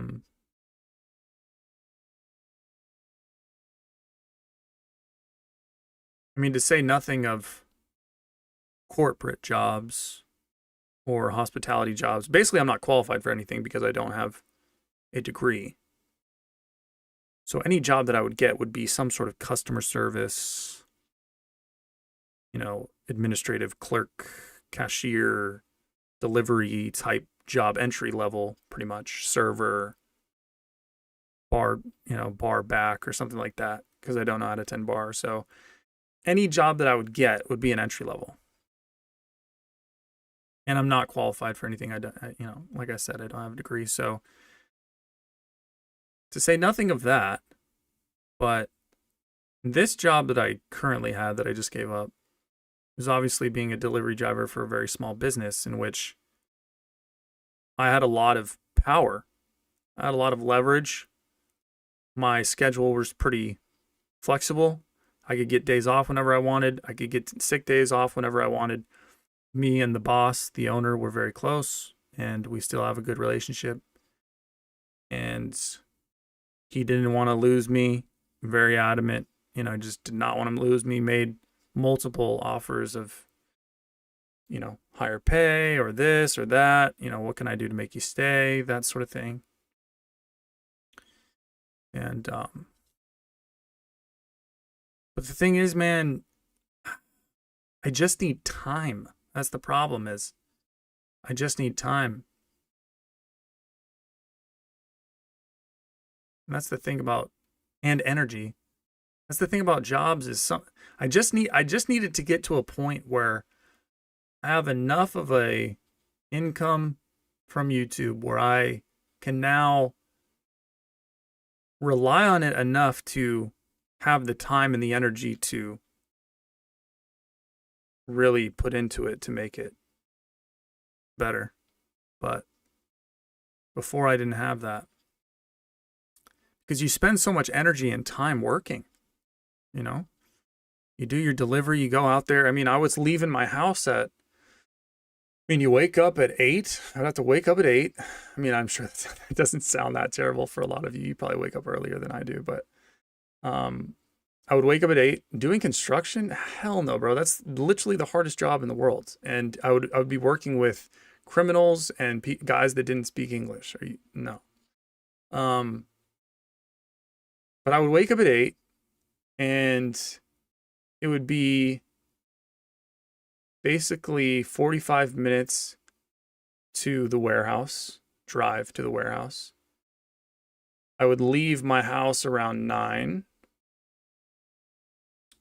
And then you go drive, you do all the stops. And then it's about an hour and 15 minutes, sometimes an hour and a half back to the house at the end of the day. And I would usually get home around 4. On average, it was about 4. Sometimes it was 5, 6, 7. Really late, sometimes 8, 9 sometimes. I mean, very rarely, but 9. There were a few like 10 and a half, 11-hour days. That was very rare, but those kicked the shit out of me. But the thing is, man, I get home at 4, and basically I left at 9. Well, I guess that's 7 hours. It's not that long, but yeah, I mean, you get home and then you have to eat, and you're pretty tired. I mean, you've spent mental energy, you've also spent physical energy all day. And so it's just hard to devote, as much time and creative energy and commitment to YouTube as you want. And but the thing was, I couldn't just stop doing that job because at the time I didn't have enough income from YouTube to actually subsist off of it for like bills and stuff like that. So I had to keep it. I had to stay with it. But once I have enough of basically a jumping off platform, I think I should be able to make it work. But I'm going to try.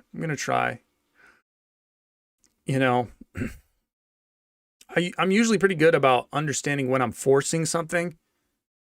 And this doesn't feel like I'm forcing it. This kind of feels more natural this time. I don't feel apprehensive.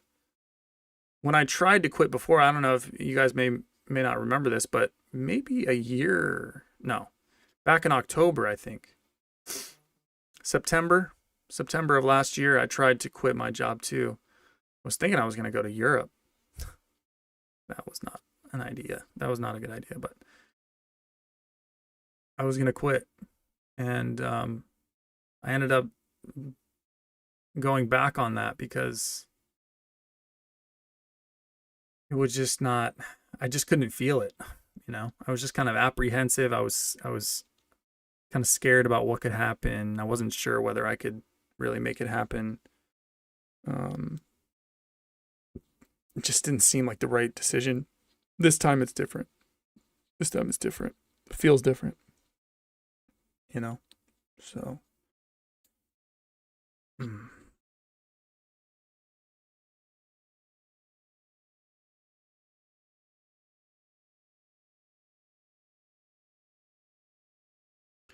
I'm telling you, Marshallito is for the screens, not for the streets. Yeah.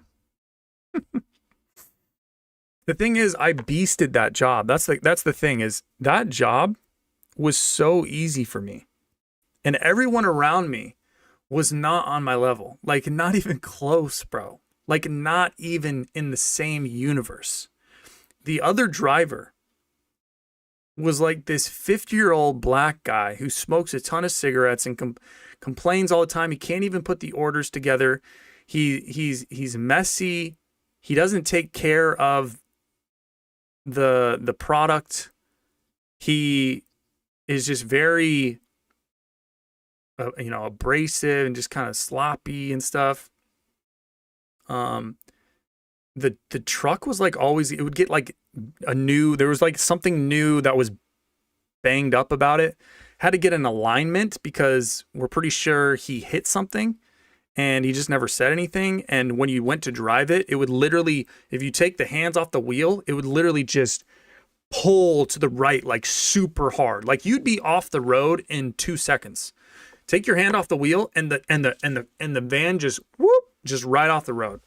So the alignment was terrible. The dude was banging up the truck, like banging up the van. And there was always some new scratch or new dent. I looked at maybe a week before I quit, I looked at the back of the truck and like the step up, the little ledge that you step up to get into the back of the truck. That thing was like slanted. That thing was like it's supposed to be like level like this. It was like this. I was like, dude, he didn't even know how to, there was always some issue that he was having with the stairs, the customers. There was some sketchy shit, some sus reports from customers that he said he wanted to be paid to pull things upstairs, like to service stairs. He needed to be paid like in cash. And my boss got word of that, and he was like, what the hell? He was almost going to fire him, but and then like the other guys were just, they were just like cleaners and maintainers and stalkers and all this stuff, and a lot of them didn't speak English, or they were just, a lot of them had other jobs too, like they were just kind of doing this part-time or whatever. But like this job was absolutely easy. Like I just beasted it, bro. Beasted it. Like it was nothing for me. Literally nothing for me.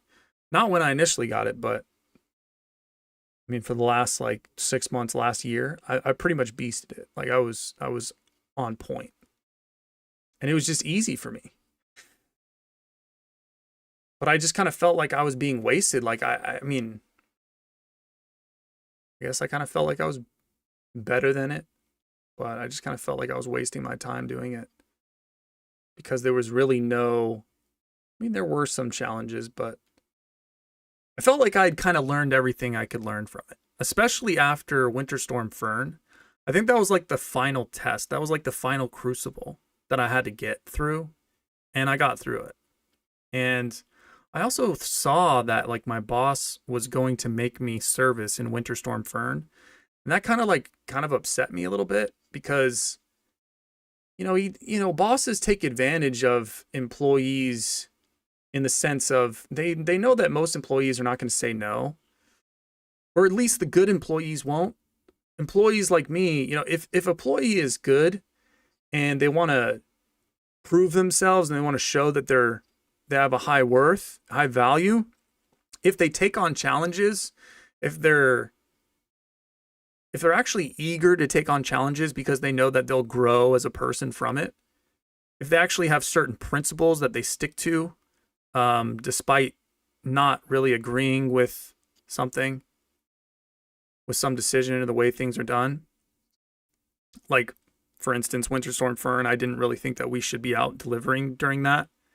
I thought that maybe he should have waited like another week or two until like the streets were actually serviceable and the walkways and the stairs were actually serviceable and there wasn't just ice. It wasn't just everything was covered in an iceberg. I mean, it was just dangerous. It took a long time. I mean, it was very stressful. It's cold as shit.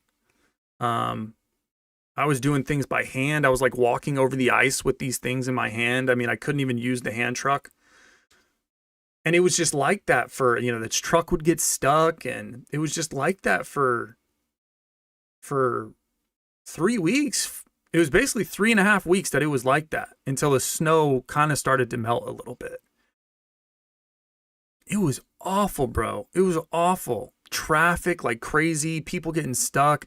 Everyone's crazy because the entropy's super high. Everybody has to deal with this stuff. And so everyone's on edge. So everyone that you interact with is kind of just losing their mind too. Everyone on the road is losing their mind. So they make poor decisions, which even compounds. It compounds the traffic situation. It compounds the fact that the roads are already bad. Now people are making bad decisions on already bad roads.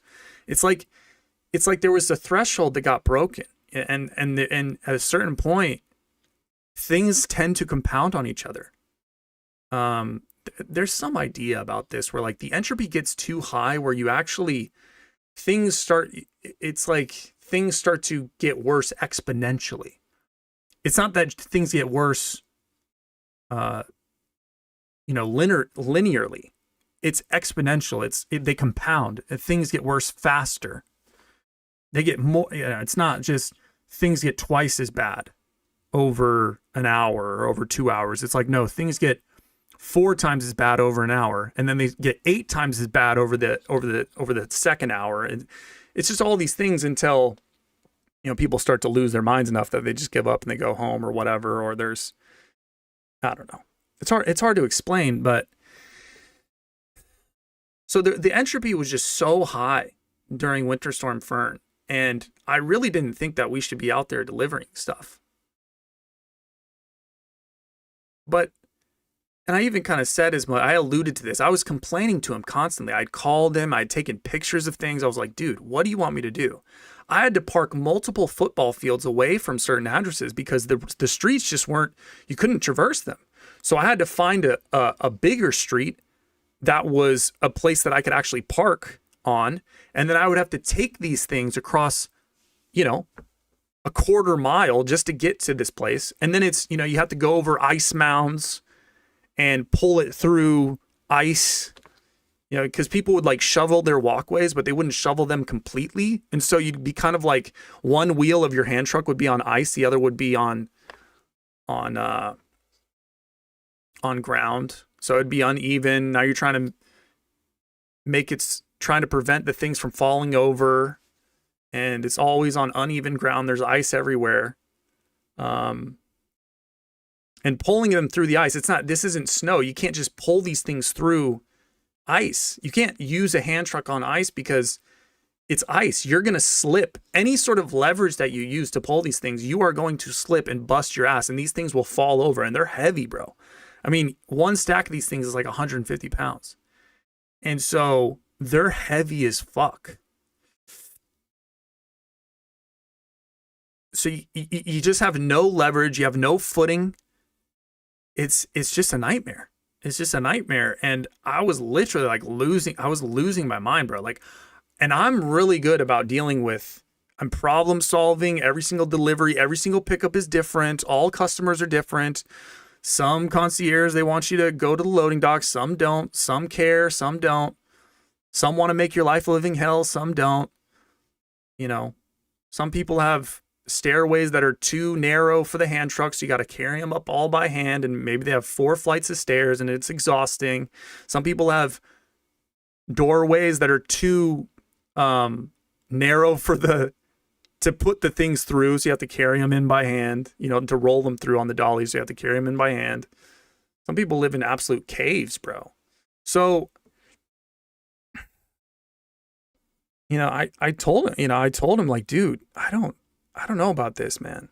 I don't know about this. And he was just like, well, just try, just see if you can do this. And I was like, okay. And like, he basically just like coaxed me into like, all right, just see if you can do this, man. Just try to do it. And he was kind of like talking with me and he was like, if you can't do it, you can't do it. If you can't do it, you can't do it. If it's not serviceable, it's not serviceable. And in my mind, there were a lot of things that weren't serviceable, but the thing is, if there's a will, there's a way. And that's what I told him. I said, the thing is, you're saying if it's not traversable, then it's not traversable. But the thing is, it is traversable. It just means, but the thing is, I have to spend more time and more energy and more effort to traverse it. But it is traversable. I mean, it is possible. So what do you want me to say? You want me to say that it's not possible? No, it is possible. But it's going to frustrate the living hell out of me. I'm going to be doing so much. I'm doing so much to just do this, At a certain point, it's like, what is this all worth? And he even like started paying me bonuses. He started paying me bonuses for these days, and he lightened the schedule. Normally there's 8 stops to a day, and he lightened the day to 4 or 5 stops a day. Because I told him, I said, these stops, I mean, we can't, everything takes twice as long. So if it's 30 minutes from one address to another, from one stop to the next stop, I need an hour. I need an hour because the traffic's so bad and the roads are so bad. And I'm going to be rerouted, and I'm going to have to park multiple football fields away from these addresses. So it's going to take longer to even get the stuff there, or even once I get there. And so at a certain point, it's like, I saw that he wanted me to do this. And he just kind of, he was just like, well, see if you can do it. I'll pay you more. It was always he always thought that he could just throw money at it. Like, just throw money at me and I'll do it. At a certain, like, I wanted to tell him, and I even said as much. I implied it. I said, yeah, just pay me and it's all good. I said it sarcastically. It was over text. So I don't know if he got my sarcasm. But yeah, just money makes everything fine. That's basically what I said. I said money makes everything fine. You can do anything as long as you just throw enough money at it. But like, personally, I was not okay with that. I was not okay with how he just like thought, oh, I'll just throw more money at you.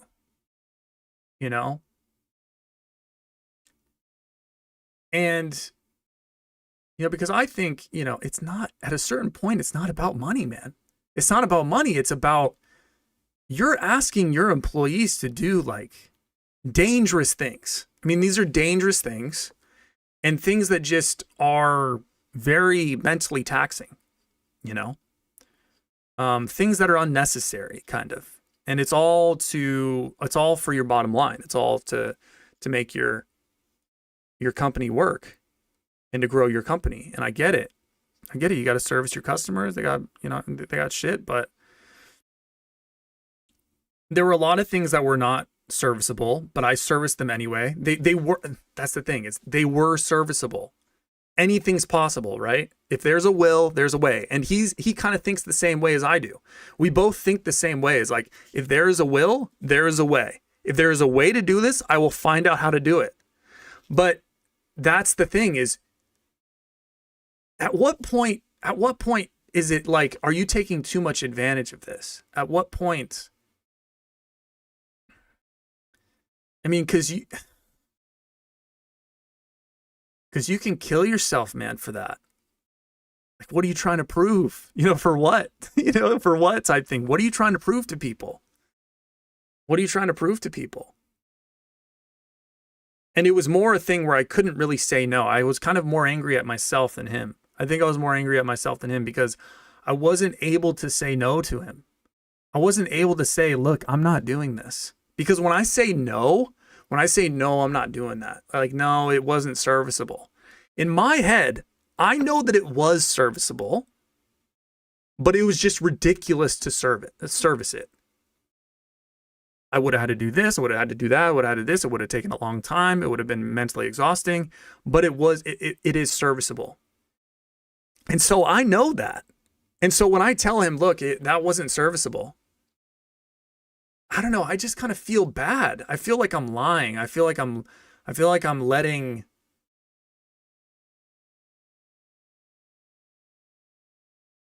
I'm just letting him down. I'm letting myself down. I'm bitching out, right? I'm bitching out. I'm taking the easy way out. You know? There were dudes in all of human history, for most of human history, like, you didn't live in past like age 30 and you were in wars and it was either kill or be killed, you know? On the day of the battle, you knew that the best case scenario, like what Dan Carlin said in the episode last night, the best case scenario was that you were going to have to mutilate some guy and kill him, or multiple guys. The best case scenario is that you were going to have to mutilate people up close and personal and kill people, like multiple people, right? You're going to have to basically do some serial killer type shit. That would be best case scenario for you that day. Worst case scenario is that you die, is that you get mutilated and that your life is taken, that you no longer exist. So either the best case scenario is you're a serial killer, or the worst case scenario is that you're no longer living. And that's just that's a different time, bro. And he said, it makes me think, it makes me wonder how those guys could even be the same breed as us. They're not even the same type of a person that we are. Like, that was just a different animal altogether. Those guys were different, you know? And it's like, here I am, you know, out in Winter Storm Fern, and yeah, I can traverse these things. I can do these things. Who am I to just say like, oh yeah, there was too much ice and I would have to carry it by hand and I had to park, you know, a football field away, or yeah, I couldn't do it. I won't do that. That was even worse. I won't do that. Basically, you're saying like, I'm just not going to do that. And I was angry at myself for like not being able to say no.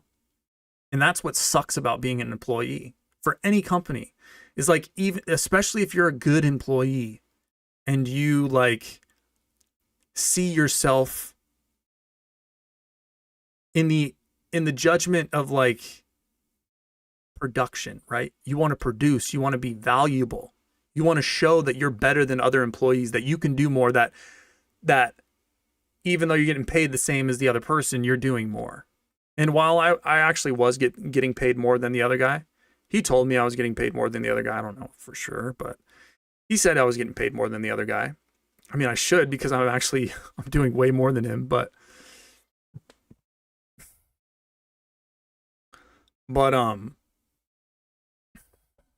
sometimes it's not about the money. Sometimes it's not about the money. Sometimes it's just, look, I think you're asking too much of people at this point, and I don't think it's a question of money. I think maybe you have to step back and be like, hey, if the entire eastern seaboard is covered in an iceberg, maybe we should wait until it melts a bit before we try to deliver things. And especially this specific type of delivery. It would be different if it was just packages, like just small packages, Amazon packages. That would be one thing. Or Uber Eats or Postmates or whatever. That's different. That's different. But like one lady I was dropping off to, I'd pulled up, and I was getting used to so many places that I would pull up to. There would be no parking. There would be no parking, okay? None, because everything's covered in ice. Okay? So, and my truck is very long, so even if there was a parking space open, it probably wouldn't fit a long truck, because it was probably meant for a car, smaller car, right? So I got used to double parking, which, is fine, but it's fine normally when you're on a street that doesn't have ice on it, huge mounds of ice that are covering like half the street. The street basically halves in size. All streets basically halves in size. And so in DC, where basically during summer and spring and fall, when there's no snow on the ground, it's basically, you're car to car. There is no room. There is no room other than, everyone's using all the room that there is. And so when there's an iceberg that comes, like a multi-generational iceberg that comes, and half the street is basically, the space is gone, it's taken up by snow. Well, now double parking becomes a thing where you're not double parking anymore. People can't get by you. You are blocking the road now. You are blocking the road. You're not double parking anymore. You're blocking it, meaning that nobody can get through either way. So I would have to find some place to park that's further away. And I was so used to this. I was getting so used to this that, I was just expecting going up to this chick's house, like, okay, it's just going to be another thing. I'm going to have to figure this out. And I pull up, and there is a huge space open. It's dry ground, dry asphalt right by the curb, as big as a moving truck, as big as a semi truck, bro. This thing was massive. Or it wasn't a semi truck, but it was like a moving truck. It was basically as big as like 50. It was like 50 feet long. Completely paved, no ice. It was just dry. And then up on the curb, there was again a path completely open, like 3 feet wide. You could see grass. And then it was completely dry pavement, completely dry all the way up to the steps, up to the porch. It was completely paved, bro. Completely. It was perfect. And I pulled up to this place and I was like, holy shit. Like I was almost in tears, bro. I was almost in tears seeing that shit. Like I almost wanted to bust, dude. I almost wanted to nut. It brought me to my knees, bro. I almost, like, when I went up to the porch, I almost like hugged her. As soon as she opened the door, I almost just hugged her. You know, 'cause I'm even getting emotional about it now. I almost hugged her because I thought, and what I found out later, it wasn't the case, but I thought that she had just done this. She had done this for like us. And like if that had been the case, bro, I would have married her, bro. I would have proposed to her. I would have gotten down on a knee. I would have married her. I would have married the bitch, bro. I don't care about your past. I don't care about your body count. I don't care if you have, I don't care if you're into black dudes. I don't care if you have 5 black dudes on the side that you're banging right now. I don't care if they DP you sometimes. I don't care if you have a husband right now. I don't care if you have children. Nothing. I will marry you. I will, you know. And so I came up to the door and I took a picture of this spot, this clear spot, and I sent it in the group chat to my boss and his girlfriend, who also, she does the administrative stuff. She does the schedule and all that stuff. So there's a group chat with me and him and her in it. And so I sent it and I said, we need more people like this in the world. These are the people that we need in the world. We have to protect these people at all costs. Whatever we have to do to protect these people, we have to do it. And I got up to the door, and long story short, I figured out, she basically told me that she had to clear this spot because she was moving into this house, and the moving company required that there was 50 feet of dry, open space, completely paved, completely shoveled. They required that. They said, we will not move your stuff into your house. We will not do this unless there is open space like this. They were not, you couldn't, it was non-negotiable. Non-negotiable. And there also has to be 3 feet wide of space all the way up to the porch, to the door. Everything has to be paved. Everything has to be salted, has to be dry. And she said, so I had to do it for them. I said, oh, okay. And then I'm thinking, man, you know what I was thinking? I was thinking, why don't we do this? Why doesn't my boss tell all the customers this? Hey, look, we require non-negotiable. We require an empty space, either a loading dock or there has to be empty. There has to be clear space, paved space. There has to be a parking space. We're not parking crazy amount of yards away. No, everything has to be paved. Everything has to be wide enough, and give dimensions too. Has to be this wide. We need this many feet open. Non-negotiable. But no, he didn't do that. So like we're stuck, traversing over, slipping over, icebergs, taking things down streets, traversing quarter miles to get places, trucks getting stuck. Oh, here's more money, bro. Here's more money. Just go do it. And it's like, dude, it's not about the money. You can't just pay people money. It's about like, can we make this any easier on ourselves? No. It's this thing of I wanted it to be easier on myself, but then again, there's a thing about ease. If things are easy, it's kind of like you die. How do you get better? How do you learn? How do you develop character? How do you develop resilience? How do you develop emotional control and stability? How do you develop like the intangibles, the things that you really need? How do you develop an ability to handle high amounts of entropy?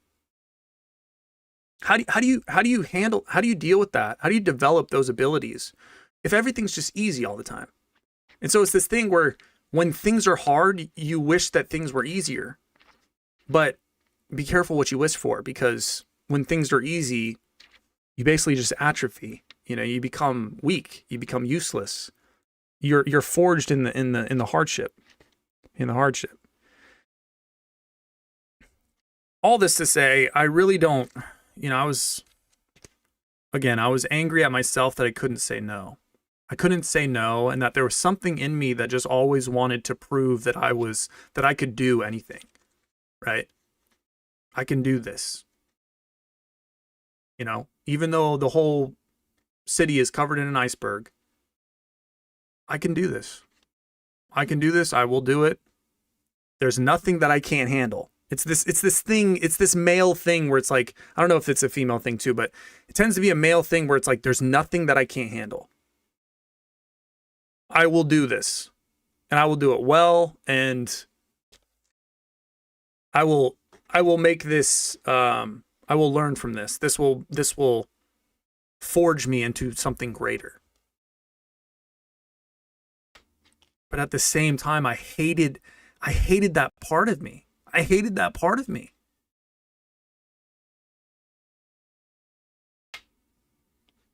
Because it's like,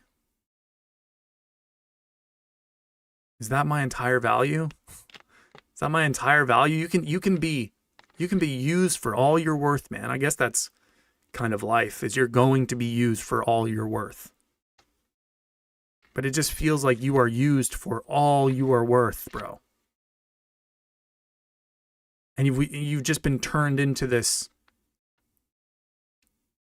Sometimes I wonder if it's a male thing, that it's just kind of genetic. It's like innate in us.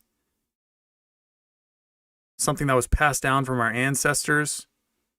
You know, those dudes that died in the Battle of Canny.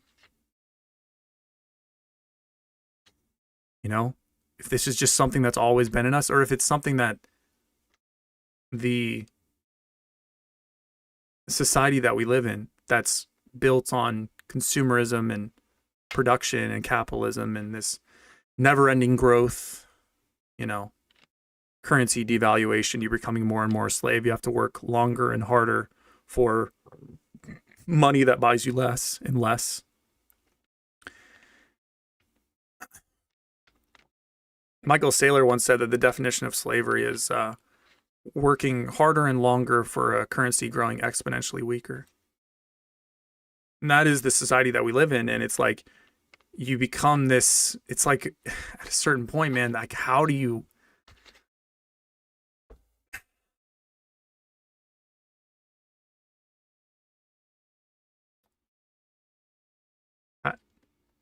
how do you justify what you're doing?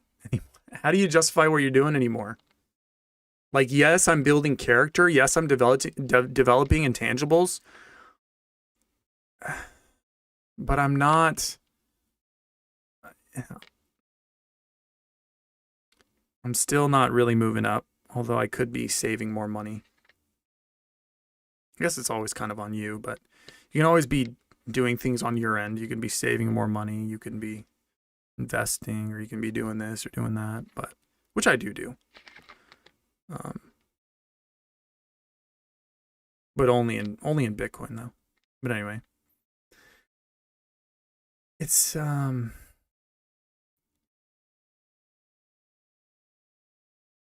don't know. It's crazy because I know that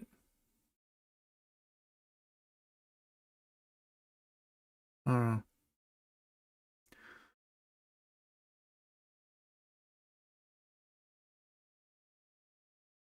it's just like, I guess I was thinking like, why am I doing all this for this job? You know, why can't I say no?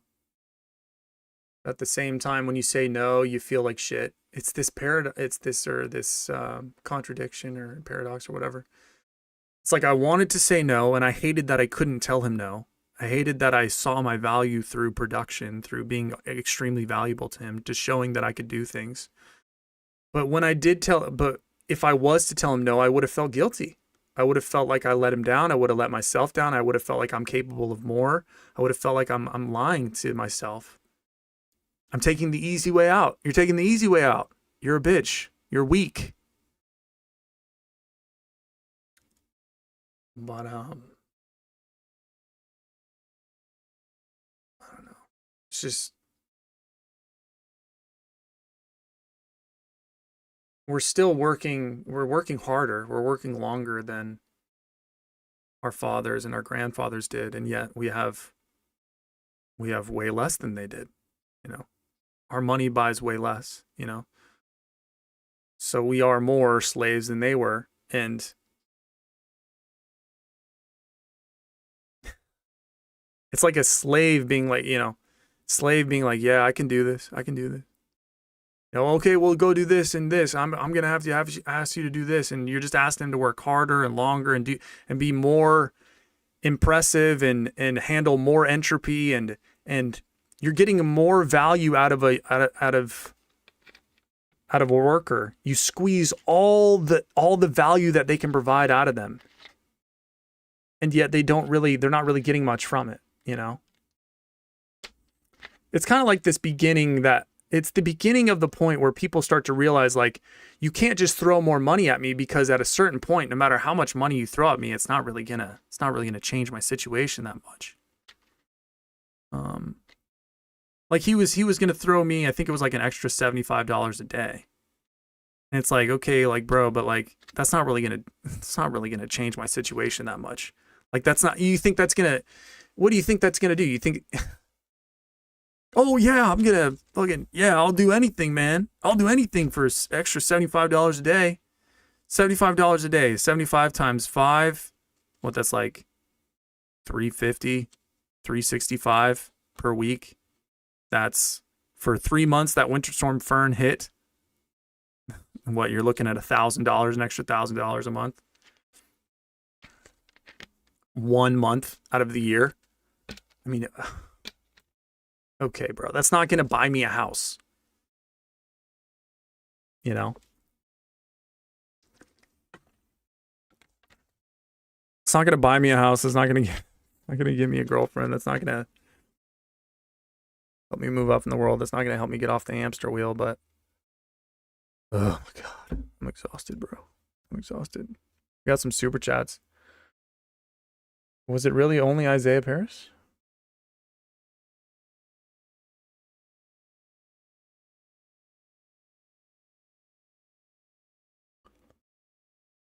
I made a few clips of your stream with me and posted. Is okay? I love that you ask it after you already posted. I mean, that means nothing. That literally means nothing.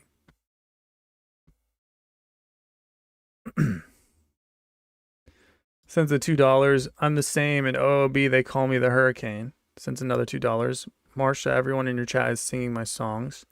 Sends another $2. My latest upload will bring years back to your life. Schmidt GT sends the €2. Says, I did delivery this winter, so I feel you 100%. Thanks, man. Yeah, it was rough. Isaiah sends, Marshall, if you're alive, read this and 5 more.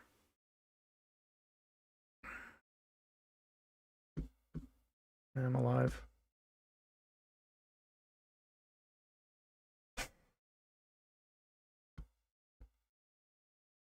Let's go. He's back. Bro.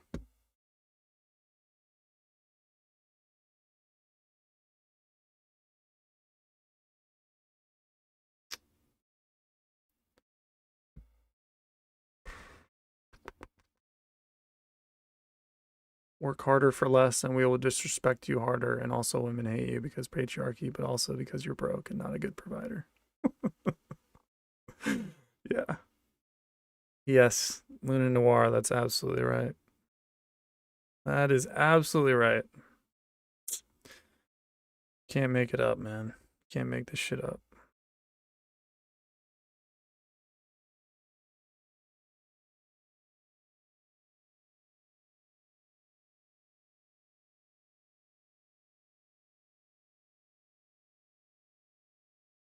That work rant was epic.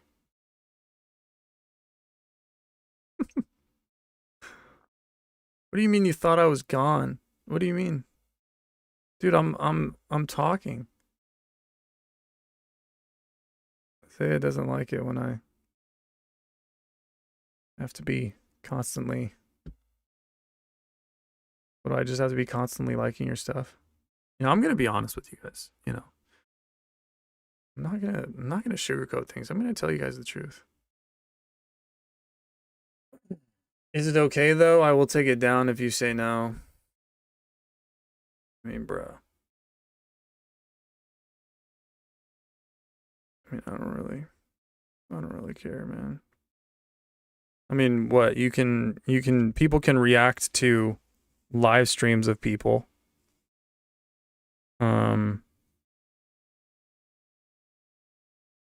I mean, I don't see why you couldn't record someone while they're live streaming and just do the same thing.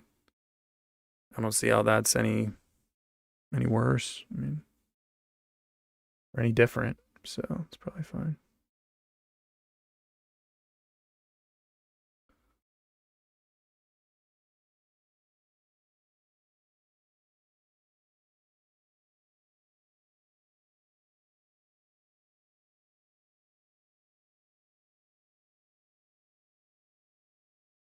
God.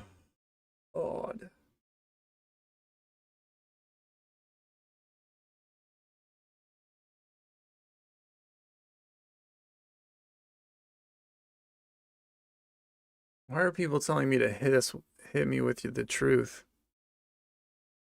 White Striker says, Marcus, will you tell the truth? Just be honest. What are you guys talking about? I just told the truth for like fucking 30 minutes straight. I'll just tell the truth. Oh, you talking about like what about you guys? Marshall, did you ever consider getting into IT? I think you could easily get hired in a desktop support role. I mean, that sounds like death. That would just be so boring for me. Sitting at a desk, looking at a computer all day, just like, you know, some boring like code shit, surrounded by a bunch of like Indians and fucking Afghans and shit. Asians that are just like hella nerdy and like have no sense of humor. They're just autistic as hell. Like, I'm good. I kill myself. Do you think they manipulated the weather and that's why it was so extreme? I mean, anything's possible. I don't think that. It's not something that I think, but if somebody thinks that, like if you think that, then I can get on that. I can get on that. I could see that. I mean, I don't know who. I don't know anything, you know. I can see them controlling the weather. But the thing about DC is that the humidity is so high. There's something about DC with the climate that the snow is heavy as shit.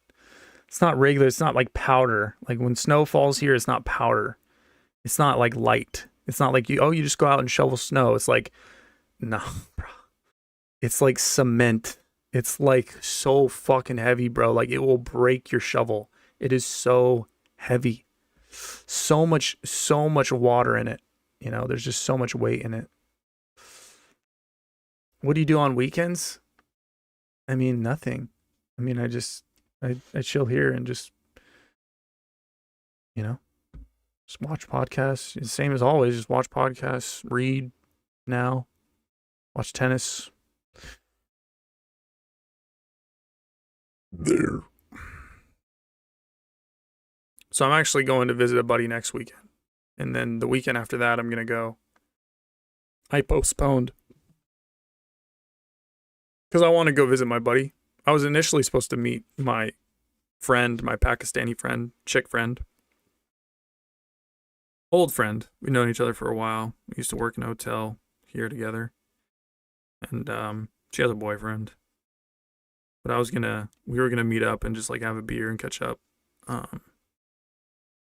this weekend, but I wanted to go see my buddy this weekend, so I basically I rescheduled her to next weekend. After she's going to a Nationals game with her friends next weekend, so we were gonna go get some drinks after that. I don't think her friends are gonna join though.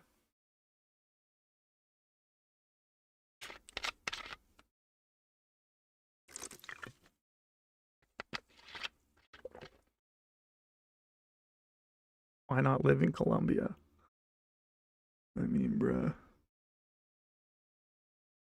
What's so special about Colombia? Why not live in the Ivory Coast? Why not live in Ecuador? Why not live in Greenland? Why not live in Finland? Why not live in Colombia? I don't know the language.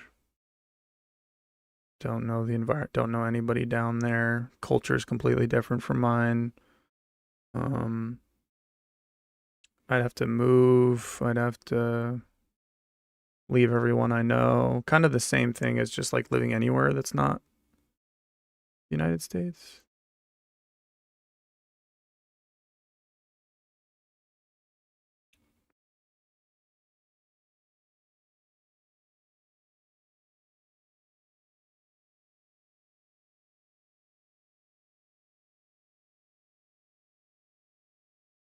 Could you react to Jet Franzen? I feel like you could relate a lot to his content. I've seen that dude's channel. I don't know. I've never really clicked on him because it's very strange. He's also very, I mean, I don't know. You could tell me if I'm wrong, but just from what I get from him is like, he is very negative. Like everything in all his videos are extremely negative. So he's kind of like propagating all this negative shit. I mean, I've done a lot of negative shit, so I can't really call him out, but I don't know, that dude's like, he's in a dungeon, like it's literally dark. It's literally dark, like in some basement, and he's just he says some pretty negative stuff. So I try not to watch his stuff just because I try to stay away from negative stuff. Well, just things like that.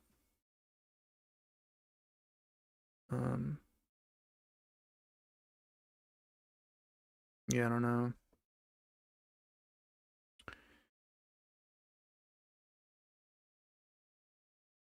But I've never really watched one of his videos. He's grown very quickly, though. Very quickly. Extremely quickly. Like, the dude already has like 100,000 subscribers. He posts like multiple videos a day, too, and they all get like hella views. It's almost like, how are you doing this? It's almost like, if I would say anything is sus, I would say it's that he's kind of sus. Like if anybody was a Fed or something, or like a CIA plant, I would say that it would be his channel, bro, because it's just like that shit grows too fast, and it's like really dark, and he's like, I don't know, bro. But I've never really watched his shit, so I guess I can't really talk.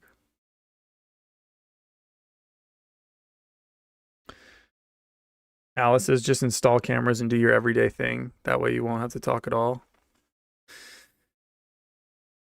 Just film my life. Film my life, yeah. God, I would have no privacy. It would kind of be like Ed TV. You guys ever seen that movie Ed TV with Matthew McConaughey? You just have no privacy. Although I kind of appreciate that about what I did notice, what I recall about Clavicular is that like the dude was talking about like, yeah, well, I'll bring you up and I'll pop a couple Cialis and stuff like that. He was also referencing that he's like, I limp dicked you. He was talking to a girl. He's like, I limp dicked you the other day on the yacht or something like that. And so this is a guy who's 20 years old and he's already using Cialis. Like he's already using impotence drugs. Like he's already using erectile dysfunction drugs. And like he seems to have he just doesn't care about, it's like that stuff seems to be normal to them, or it's normal to him. Like, yeah, I'll just take anything to cure anything or to help anything, right? He seems to have no sort of connection or understanding of like the body is smart and it's intelligent, and you're not supposed to, like, if things stop working, they stop working for a reason, and there's an underlying cause to this, and there's organic cures. It's a signal, right? And when you put things in your body, you're just numbing that signal. And he doesn't he just doesn't care. Like, he just doesn't care about that stuff. Like, he's like, yeah, if I want to be big, I'm just going to take steroids. If I don't want social anxiety, I'm just going to take anti-anxiety meds or anticonvulsant, right? If I don't want to be depressed, I'll just take an antidepressant. I don't know if he takes antidepressants, but if I need to be awake and like, on one, then I'll take meth. Or, if I need to have sex, I'll take Cialis. If I, he's completely like, he just doesn't, like, the dude just don't care. Like, he's just like, yeah, I'll just take this for whatever I need to do. He seems to be just he basically just removes whatever he doesn't like about his physiology or his body chemistry or anything like that. He removes it all with just a drug. It's like that's what drugs are for him, is like a way to remove or suppress or numb or get rid of the effects about his body that he doesn't like. And then there are other effects that he wants in his body that he uses drugs to enhance or to create.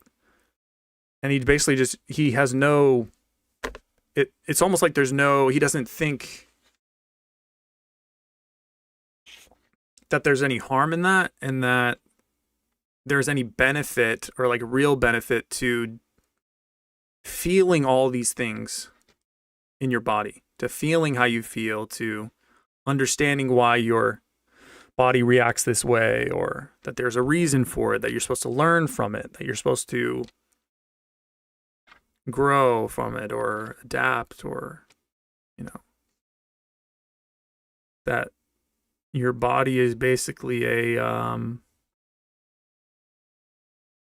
how do you say it? It's just kind of a, I don't know. It's telling you things, right? It's telling you. Isaiah sends, he sent $2. I sent $35 a day carrying the team. Yeah, dude, you have been carrying the team. I don't know what it is about me, but I don't really seem to, people are not really, I don't know, man. You're really the only donator, really. I mean, nobody really, I don't know. I don't know what it is. I think it's because everybody knows that I quit my job. And so basically they're all just like, okay, we're just going to starve him out. I don't know what's going on. I don't know.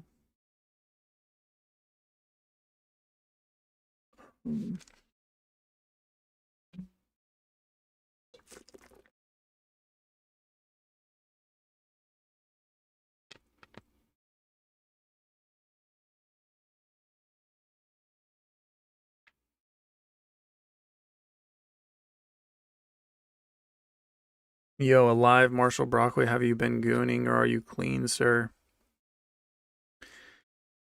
Why does it matter? Why do you want to know, man? Why do you want to know about my ejaculation schedule? That's the thing, man. That's why I stopped talking about semen retention, because you get people like this and they literally put your entire value in whether you ejaculated or not, and how full your balls are, and like that's literally the only thing they care about.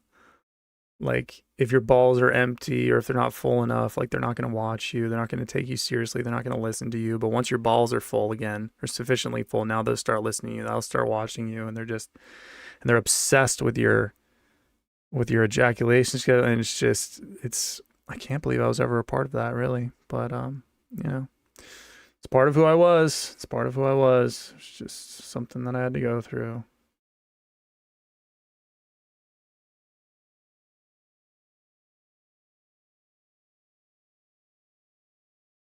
Real Hugo Boss says, Marshall, this is going to be the last live stream me being here. I'm making a new channel so I can not be awake all night. Don't worry, I'll watch your content. I don't even understand what that means. Doesn't even make sense. Why would making a new channel prevent you from being here, or prevent you from being awake all night? That doesn't make sense. It's okay. You can just leave, bro. You can leave me. Everyone's going to leave. Entertaining, but I want to create content and also do internet detox and go to the gym, taking care of myself. All right, well, that's good, man. That's good. That's good. It was good having you, man. It's good having you.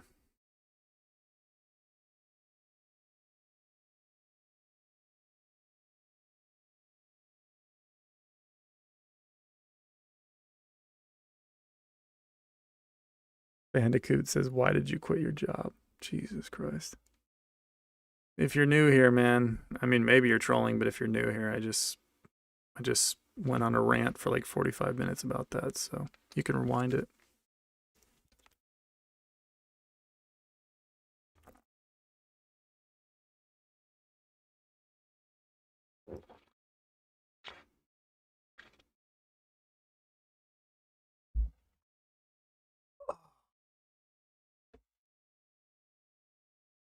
All right, 2.5 hours. I think that's good. Appreciate you guys hanging out. Have a good night.